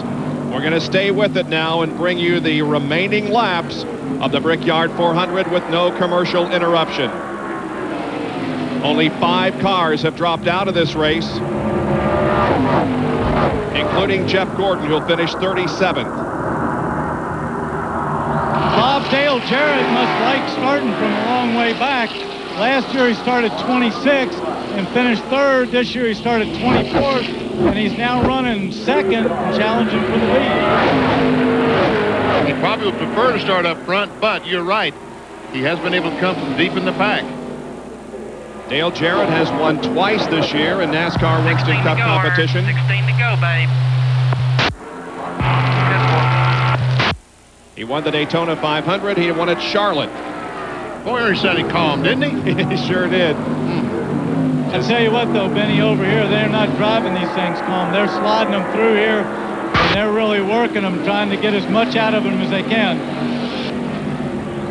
We've received just some real unofficial news that Kyle Petty has been released from the hospital and will be making his way back here to the racetrack. So that is good news if indeed we can confirm it. But we do know that Kyle Petty was not seriously injured in that what appeared to be very serious crash early on in the Brickyard 400. That is fabulous news because he hit the wall hard about 3 times. As we watch the battle at the front of the field, don't forget that Morgan Shepherd started back in 38th position. And Morgan is now running up in 5th. Ernie didn't even answer him that time. His hands are full. Yeah. He's got his teammate back there. Folks, I can't tell you how those drivers are feeling right now. All 5 of those guys wanted to win this race so badly. You know, that's why they do it. That's exactly why race car drivers are race car drivers. It's not the money. It's this moment in time. I'd update you on Johnny Benson, who was so strong earlier in the race, led many, many laps. He's dropped back to 8th position and about 9 seconds behind these top 2. Bob, that pit stop really hurt him, and he got back here in the traffic, and he's been fighting his way through it the whole time. He was coming off here sometimes 3 and 4 abreast down the back straightaway. You're absolutely right. So many times you'll hear Benny and the rest of us talk about how important track position. And we saw that in the pit stop when several cars got out ahead of Johnny Benson, picked up the track position, and Johnny has not been able to pick up as much on the racetrack. However, he will earn the bonus for most laps led today. Johnny Benson will with 68. Jerry Punch has an update on Labonte. While Terry's crew chief, Gary Dehart, keeps looking up at the sky. No, we're not worried about rain. What he wants is clouds. Every time the clouds come across the sun and it cools off, Labonte is able to taper in somewhat on the Yates teammates of Irvan and Jarrett back up there. Well, Dale Jarrett is sure making an effort to get into the front, isn't he? Well, he is. I thought he was going to make a move just a moment ago. I mean, Terry Labonte isn't going anyplace. Right now, the sun is out. Jerry Punch said that he needs cooler racetrack to run better. But now there's bright sunshine over the Indianapolis Motor Speedway.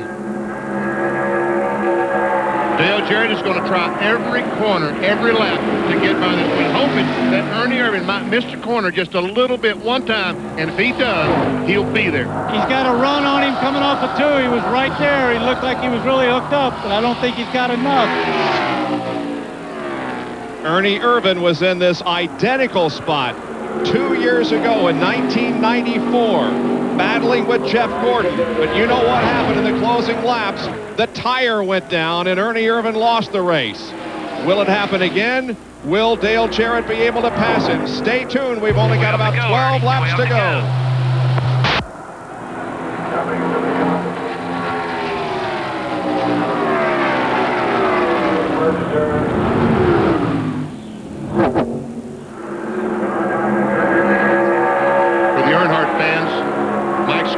Picked up a push since we've gone back to racing on the green flag. He's lost a couple of spots. He's now back in 16th. Skinner in relief of Dale Earnhardt. Benny, you talked earlier in the program about how important it is to hit that very narrow entrance to the corner every time you go around this place. Now, these guys have been out there and turning left 4 times per lap for the last 148 laps. And Dale is just waiting on Ernie to make that one little slip that is going to give him the advantage. That's right.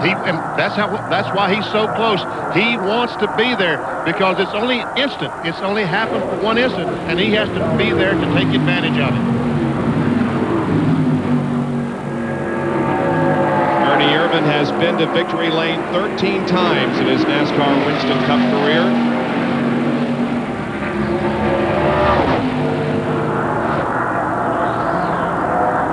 Look at that. Oh, man. I bet Robert Yates can't even watch. He's hiding under a toolbox somewhere back there. There we see Morgan Shepherd has caught Mark Martin battling for 4th spot. Meanwhile, back up front. The pursuit continues. Dale Jarrett locked on the back bumper. In to go. The only way he can get you is if he gets under you. Be smart. Be smooth. Good advice there from Larry McReynolds, saying the only way he can pass you is to allow him to get under you, and Dale is trying to do that very thing. He is trying. Look at that. Did Ernie get a little sideways coming up that corner, Danny? He sure looked like a little bit. He was moving the car, but I couldn't tell whether it was actually sideways or just trying to look in his mirrors and block Dale. Something happened to get Dale Jarrett off the throttle because we see he lost a car link to Ernie Irvan in that short chute. But he closes up once again as he is in the north short chute now. I tell you what, Terry Labonte is not going away. He's hanging back there about a second behind these 2 cars. He's about a second behind. Time to go, spotters. That 29 car's up there. We don't need him nowhere near us. That's telling you, hey, go tell the 29 spotter. Tell them that we're coming. Get out of the way. Give us the racetrack. The 29 car, of course, is Greg Sachs. 9 laps to go. Benny, when they give them or ask for that, are they pretty good about it? Will they tell the 29 car to move? Yes. Yes, they normally, the spotter for the 29 car will say, look, we've got the leaders coming, so be sure and don't get in the way. There we see Robert Yates. He's biting the lip. Watching his 2 drivers run 1st and 2nd. That was Larry McReynolds right behind him. Crew chief for the 28 car. Hey, as nervous as he's got to be, it's got to be a great feeling, though, having your cars run 1-2 like this in the Brickyard 400. Ain't to go. Just be smooth. Almost every lap, the word is be smooth.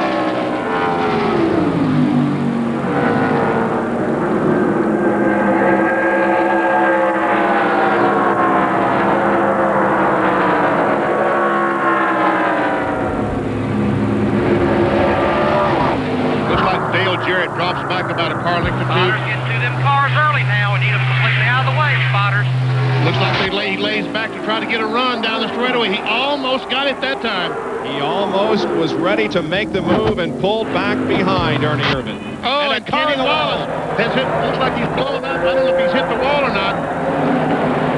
He's down on the apron. I think he just blew up. No contact. Car just showing a lot of smoke. Will we go caution? No indication yet. The leaders come by. The green remains out. Benny, I don't know if up. He blew up because he had the smoke coming out of. Oh, here we go. For the lead. For the lead. Jarrett goes to the inside in the second corner and comes out with the lead. That was a little high. I think I can get him back by. 10-4, bud. 10-4. Just be smooth. 6 to go when you get back. Yeah, Ernie knew exactly what he did. He got high coming off the corner, had to catch it, lost the momentum. Jarrett took advantage of it into the lead. But you heard Ernie say, I think I can get him back. But I don't know. Jarrett lengthens the lead by 1, 2, 3, 4 car lengths now, off of 4. Yeah, 6 to go. 6 to go.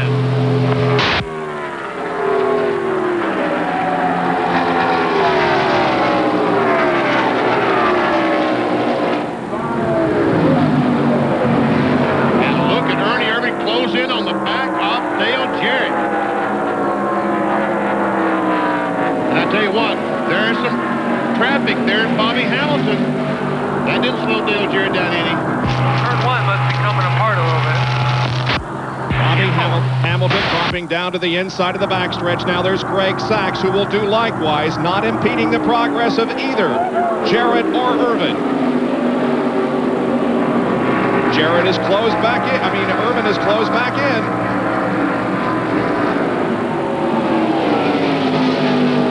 Looks like they're all still here. Every single person is still here, and most of them are standing. I'll tell you, over here in turn 2, there's nobody sitting down. They're all standing up watching this one. Me too. Me too. Jarrett getting the left side tires down to the grass once again there in the first turn. Nice clean line above the white line over in 2. Ernie was in the dirt a little bit that time. He threw up a pretty good plume of smoke.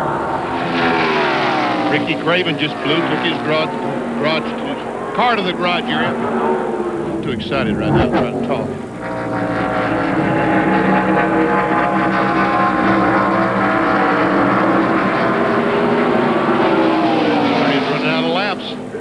Yes, he is. 156 complete. 4 to go, bud. Yeah, he's beat me through 3 and 4. I beat him through 1 and 2. He said he beats him through 1 and 2. He beats him through 3 and 4. And these corners look identical. It just goes to show you that they are, in fact, different. Jarrett way up against the wall there in the short chute down the south end. We used all the track that time. Sure did. And coming off the corner. Now dropping down into the middle of the backstretch.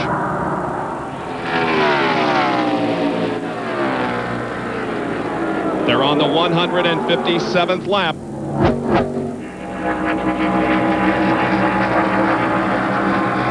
Dale Jarrett can't rush the wall. He can't make any slip. If he does, he will be passed. 3 to go, bud. 3 to go.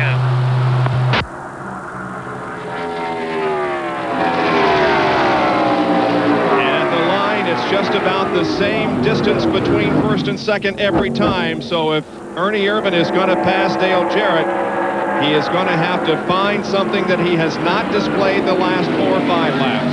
There's Brett Bodine directly in front of them. Now, if they can get by him on the straightaway and not impede the progress, they should be okay. He's moving over. Jarrett moved over to get a little draft off of him. And Brett Bodine backs off, lets both cars have the corner. Brett Bodine running in 23rd position is the last car on the lead lap. Guys, they're over here when they come through turn 2. They're driving these things for everything they're worth. I mean, they're sliding inside out in the dirt. It is fantastic. The crowd on its feet. In 2 more laps, they'll know who wins the Brickyard 400. Everyone standing, cheering for his favorite driver. Oh, Jarrett way up by the wall there in the short chute. He's using it all, isn't he, Danny? He is using it all, and I think his line's getting better. He's taking a later entry. I think that's a better way to go. We got a little crash. Robert Presley has crashed at the north end of the racetrack at the entrance to pit road. And the caution comes out. We're going to end this event under caution, it would appear. So this will be the race to the flag relay, determining the winner. Dale Jarrett is coming through corner number 3. Here he comes. Corner 4. The caution flag waves, but there's just one more lap to go, and Dale Jarrett is going to win it. Dale Jarrett has won the Brickyard 400. Although we've got one more lap to go. Ernie apologized to his crew, said he'll let you down. There's the pace car. Sorry, Bob.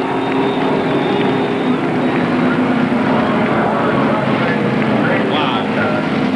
Too bad that it had to end this way. We would like to have seen one more lap of competition, but that's not the way it happened today because of Robert Presley, who crashed up off of corner number 4.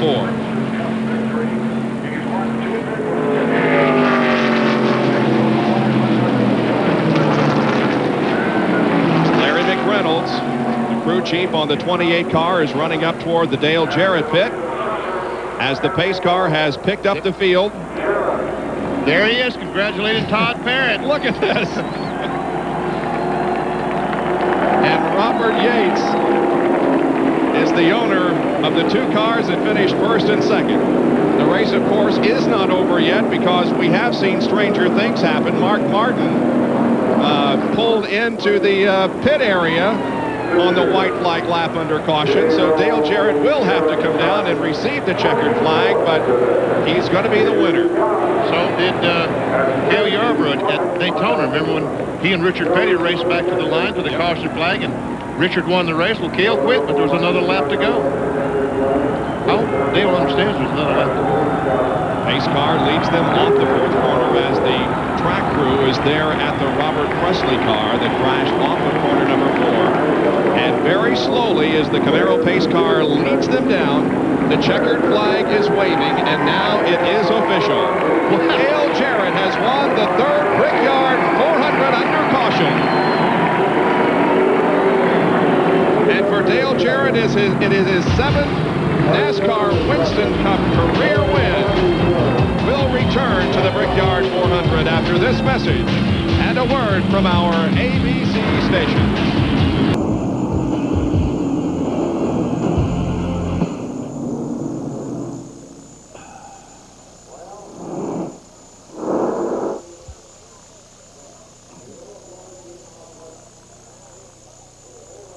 The backup mic in here is the Benny mic. I'm supposed to tell audio that.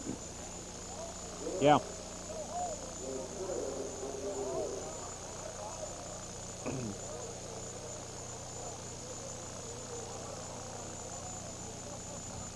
I wasn't watching that. What happened? Just lost it back in, coming off the corner. Hey, Benny, they actually got on the radio and reminded Dale to stay out. Yeah, well. Yeah.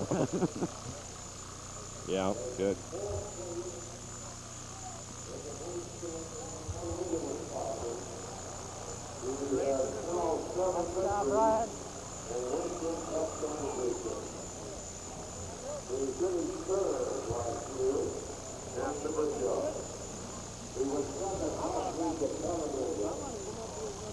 He wins the big ones, doesn't he? I'm telling you.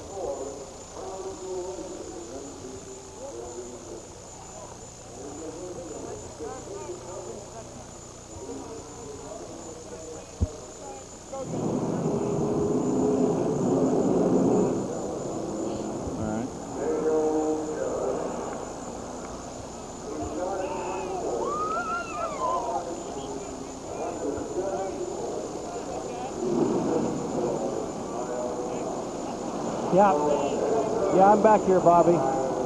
I'm almost there. I'm back here. Bobby, if we end up having the field, Jarrett's piece, remember, ends saying my dream is to win the Brickyard 400, so.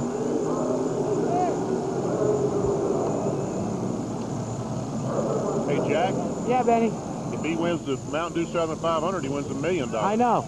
Yep. Parrott told him on the radio, Jack, on the last lap, you deserved it, buddy. You drove your butt off. Yeah, I heard it. Got a good spotter, too. Who was third? Was Labonte end up third? Yeah. Yes. That's where we're headed then, right? Martin Shepard. Yeah, we're back here.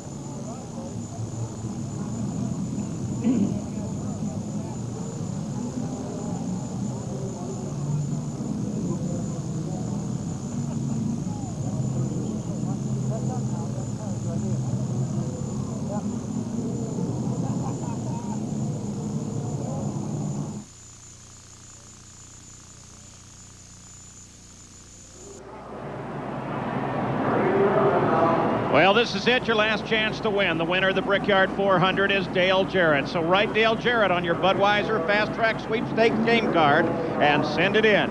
You could race off to next year's Brickyard 400. We want to thank you for playing. Remember to send in your game card. Brought to you by Budweiser, the king of beers. No purchase necessary. Must be 21 or older to enter. See official rules for details. This Bud's for race fans. And this man is for Winner's Circle at the Indianapolis Motor Speedway. Dale Jarrett very definitely knows how to win the ones with the big crowds and the big money. Let's go down now. Jack Arute is right there with him. And Paul, you know, there was a time when this young man thought he might like to play on the PGA Tour. That was before he became a winner of the Brickyard 400, before he won the Daytona 500, before he won at Michigan International Speedway, literally before he decided that his dream should be to wheel a Winston Cup stock car. Getting the congratulations of his crew. It was hot inside this car, and it's the first time in Brickyard 400 history that a Ford has found its way to victory lane. Pretty soon he's going to be getting out of the car to over 300,000 people's applause. And he is going to do the tap dance on the roof. DJ, you know, he said this was his dream, to win at the Indianapolis Motor Speedway in the Brickyard 400. Dale, getting the congratulations here. No question, a great victory, but tell us about the pass. Well, the car was great all day long. I was a little bit tight, and I saw Ernie was getting tighter too. I knew that was going to be a place I could make my move. He got in a little bit hard and a little bit high, and I saw an opportunity to get by him, and I just took it, and the car worked a lot better out front. Boy, what a feeling. This is just fantastic. You know, we were saying it was always your dream, as we look at the video of that pass, it was always your dream to win here at Indianapolis. Now that you fulfilled your dream, the high, coming here and going so well, then crashing during qualifying and still making in the top 25, now making the victory lane. Describe the emotions. Not sure I can right now. I mean, you've always watched races at Indy, and now to have the opportunity to be right here in victory lane, such a tremendous feeling. This is just such a great place.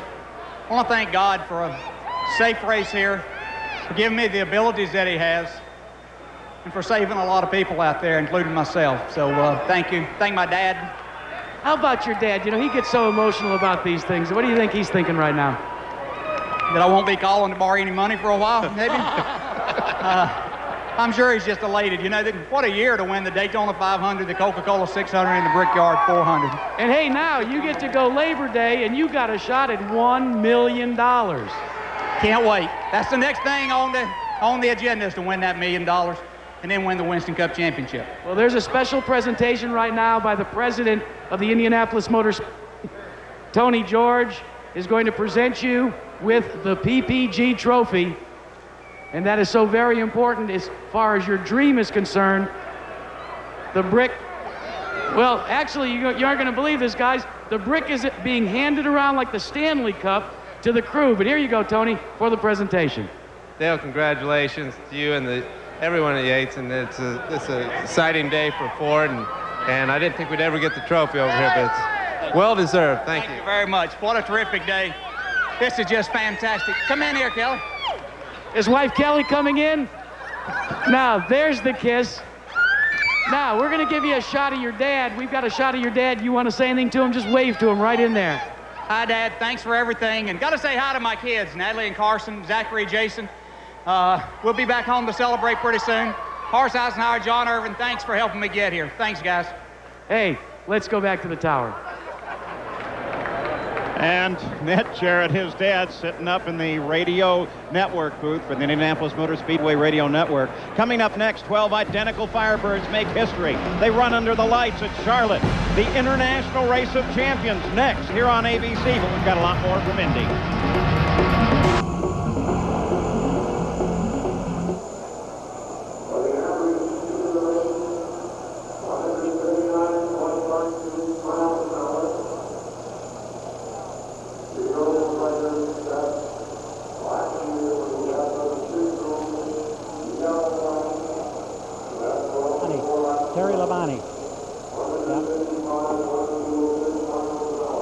Who's got Ernie? Does Jerry have Ernie? Okay. I've got Ernie. You want to try and find Labonte? I got Terry, Jack. Okay. How about Johnny Benson? I don't know where he ended up. Benson led the most Yeah, laps. okay. We'll try and find him. And what about Mike Skinner? Benson's car is right behind Labonte in the fuel tech line, Jack. Skinner got back up to 15th.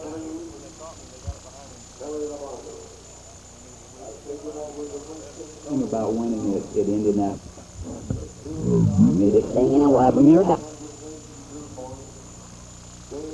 I dream about winning at Indianapolis, winning the Brickyard 400. That's what I want on my resume. That, you know, I've won 2 Daytona 500. That's great. Oh, it's but beautiful. The history of this place. How about that, huh? That's great. Good. That's Great. great. That's great, guys.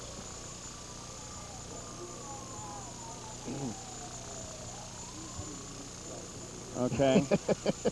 You want him to shut up, huh?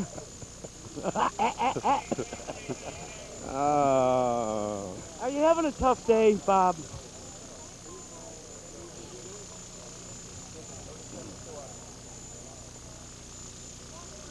Well, which is it? Putting up with 7 on us would make anybody have a bad day. No.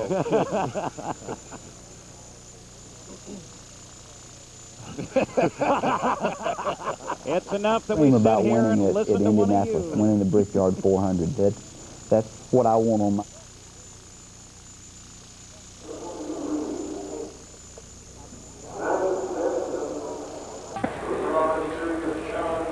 Back at Indianapolis Motor Speedway, the 3rd annual Brickyard 400 is history. Dale Jarrett in victory lane. His teammate Ernie Irvin, a whale of a run, finishes 2nd. And Ernie, you and Dale just had a battle to the last lap. Well, we did. It was a great battle, and you know it's great that our team can actually come 1st and 2nd. And I guess the last time we did that, I won the race. So I guess I did it the wrong time. Well, turnabout's fair play. Tell us about 7 laps to go. Dale made a move inside of turn 2 to get by you. Yeah, I got up in the marbles in turn 1, and it just washed up and just about hit the fence, and Dale got on by me. And I thought I could get him back, and he was real good in 3 and 4, and I was real good in 1 and 2, so we were pretty much the same speed.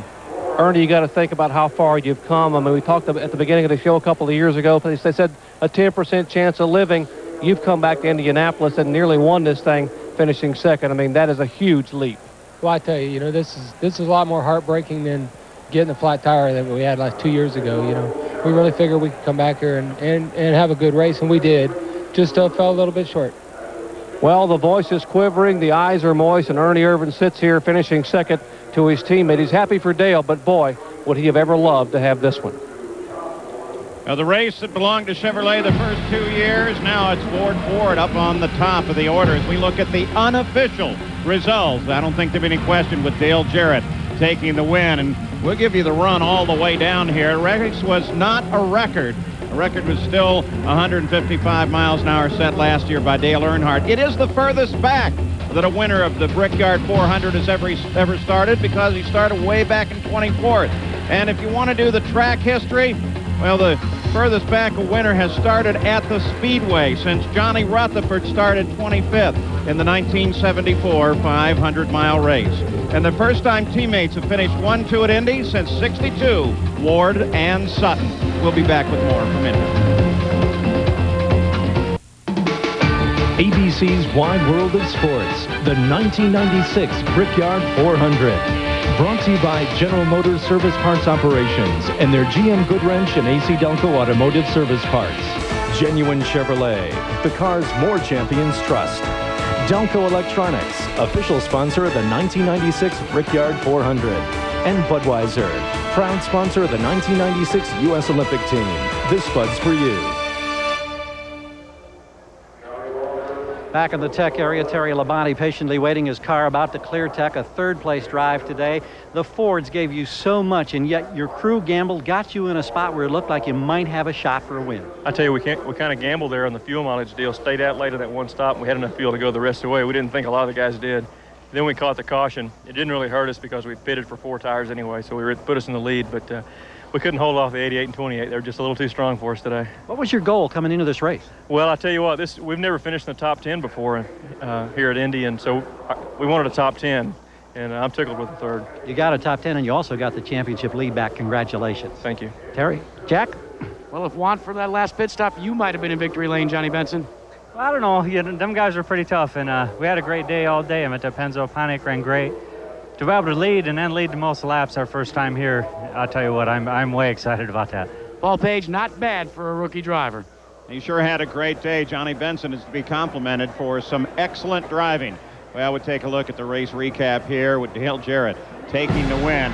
Led 11 of the 160, but you only have to lead that final one. In this case, all you had to do was make to the white and yellow flag, and you were the winner.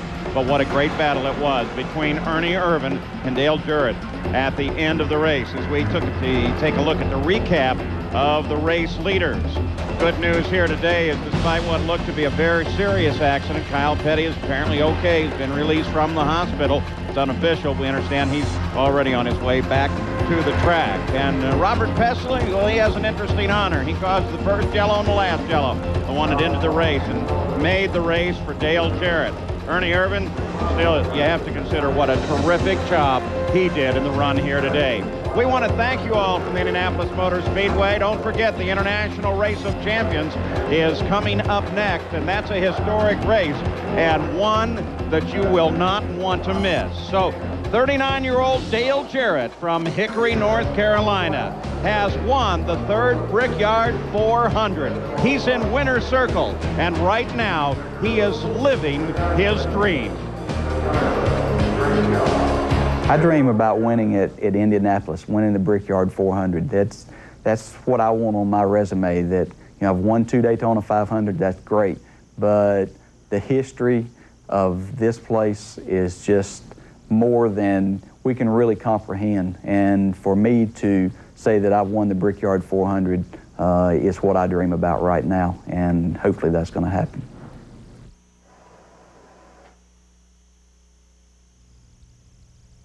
Coming up next, ABC Sports heads to North Carolina as 12 of the world's top drivers meet at the Charlotte Motor Speedway to compete in one of auto racing's ultimate tests of driving skill. The International Race of Champions continues next on ABC Sports. This has been a presentation of ABC Sports, recognized around the world as the leader in sports television.